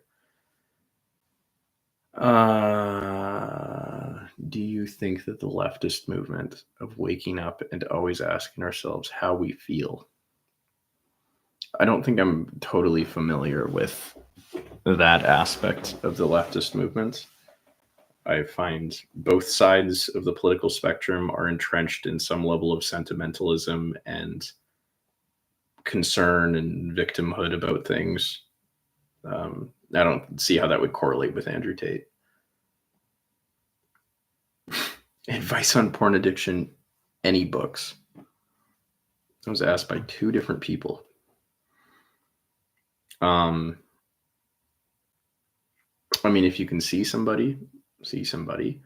Also ask yourself if, are you calling it an addiction out of some sort of externally imposed guilt, or is it genuinely causing you some sort of distress in your work life, personal life?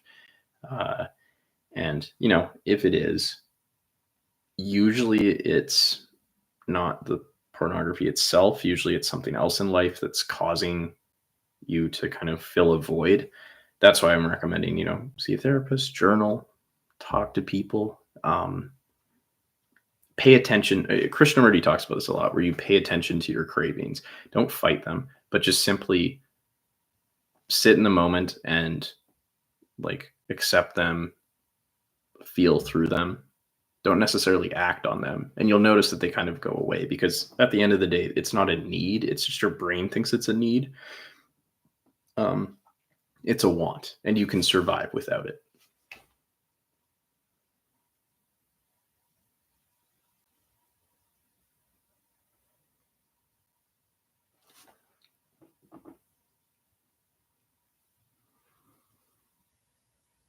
Krishnamurti isn't saying that.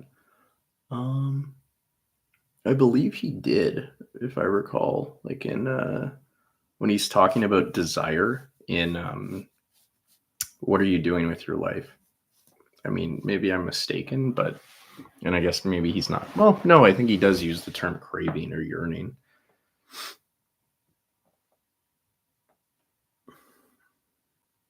Do you follow the advice you give us on your videos?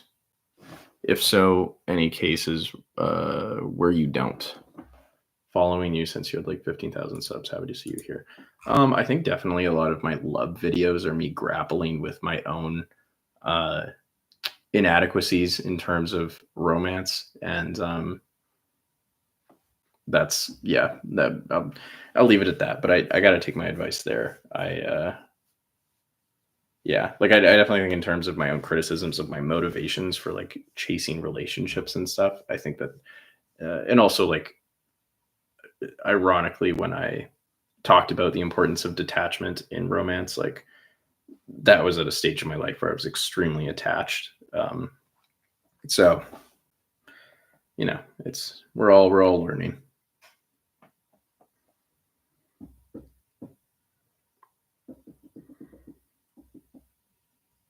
You guys have so many questions. This is I don't know why, but I thought that there would just be like not a lot of people showing up. So I mean they're good questions. Also, this is interesting. Do you have a separate serious side and a separate silly side? Maybe.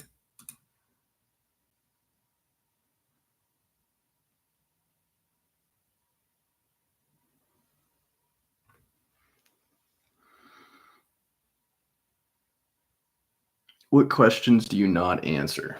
A lot of these. I mean, like I'm not even like avoiding them. It's just it's a lot for me to see one question that's going up and then to actually think of a, you know, response. It appears you've underestimated the passion of the base, especially for asking questions. Yeah, this is I guess you guys are inquisitive. Um I've not read Asetta. Yeah, no. Newton's book was amazing, and I have what is it called? I ordered it. I have it, but it's Huey Newton talking to Eric Erickson. So it's like a revolutionary Black Panther leader talking to a leading psychoanalyst, and it's an amazing book. Um, so that's my next.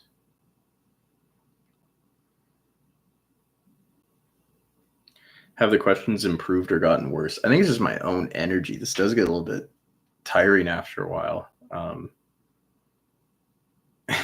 Yeah, that's fair. It makes sense that the philosophy fans would want to ask questions. Uh,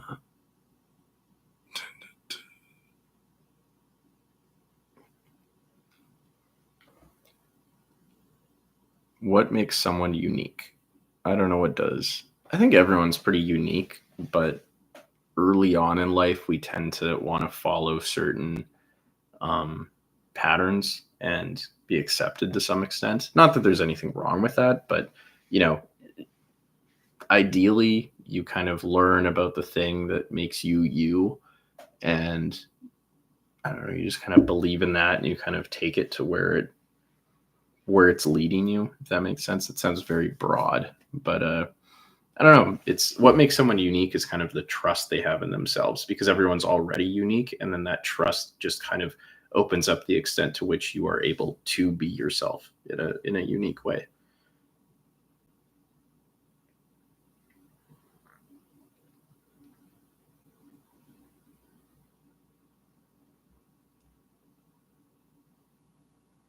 What do you think about the trend of people wanting to go back to cabins living in the woods off the grid? I don't know that was a trend. It makes sense though. I think after the pandemic, less people want to like live in cities.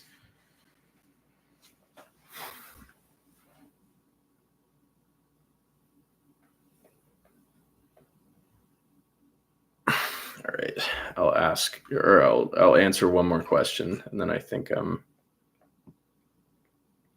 gonna probably go to sleep. Actually,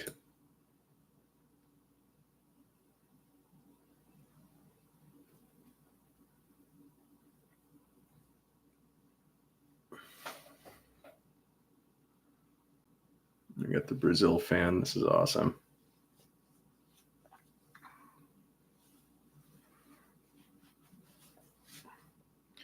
What do you think of who you've become, your fan base, everything? Um, I don't know. I don't mind it. I think for a while it was a little bit freaky. Um, there's like the idea of hell is other people, and you don't want to be defined by other people too much. And when being defined by other people is like your whole job, or can be your whole job, that's a little bit terrifying. But I try my best to keep some distance, because I actually think that the distance helps make better content and makes me a little bit healthier and happier, and hopefully makes you guys feel the same way. um, I'm trying not to cultivate that parasociality. It's at some point it's inevitable, but I like the fact that the fan base appears pretty diverse in terms of like thought, at least. And you guys always leave gigantic, interesting comments in the videos that I find to be very like constructive, and I do read most of the comments also. And I like that this is a very broad but motivated community, and you guys are all very curious and a lot more, I think, I don't say mature, but you guys have more tact, than a lot of other fan bases, if this is a fan base. um but yeah, I think that is going to be the end of the stream. Thank you guys for tuning in. Thanks for the million subscribers. Let me know if you want me to do something like this again, or if you want this to be a more regular thing. And even if it's not like a Q&A type specifically, it'd be cool if I could, I don't know, react to things, or maybe talk about certain topics or something like this. Yeah, let me know. And all right, peace out, guys.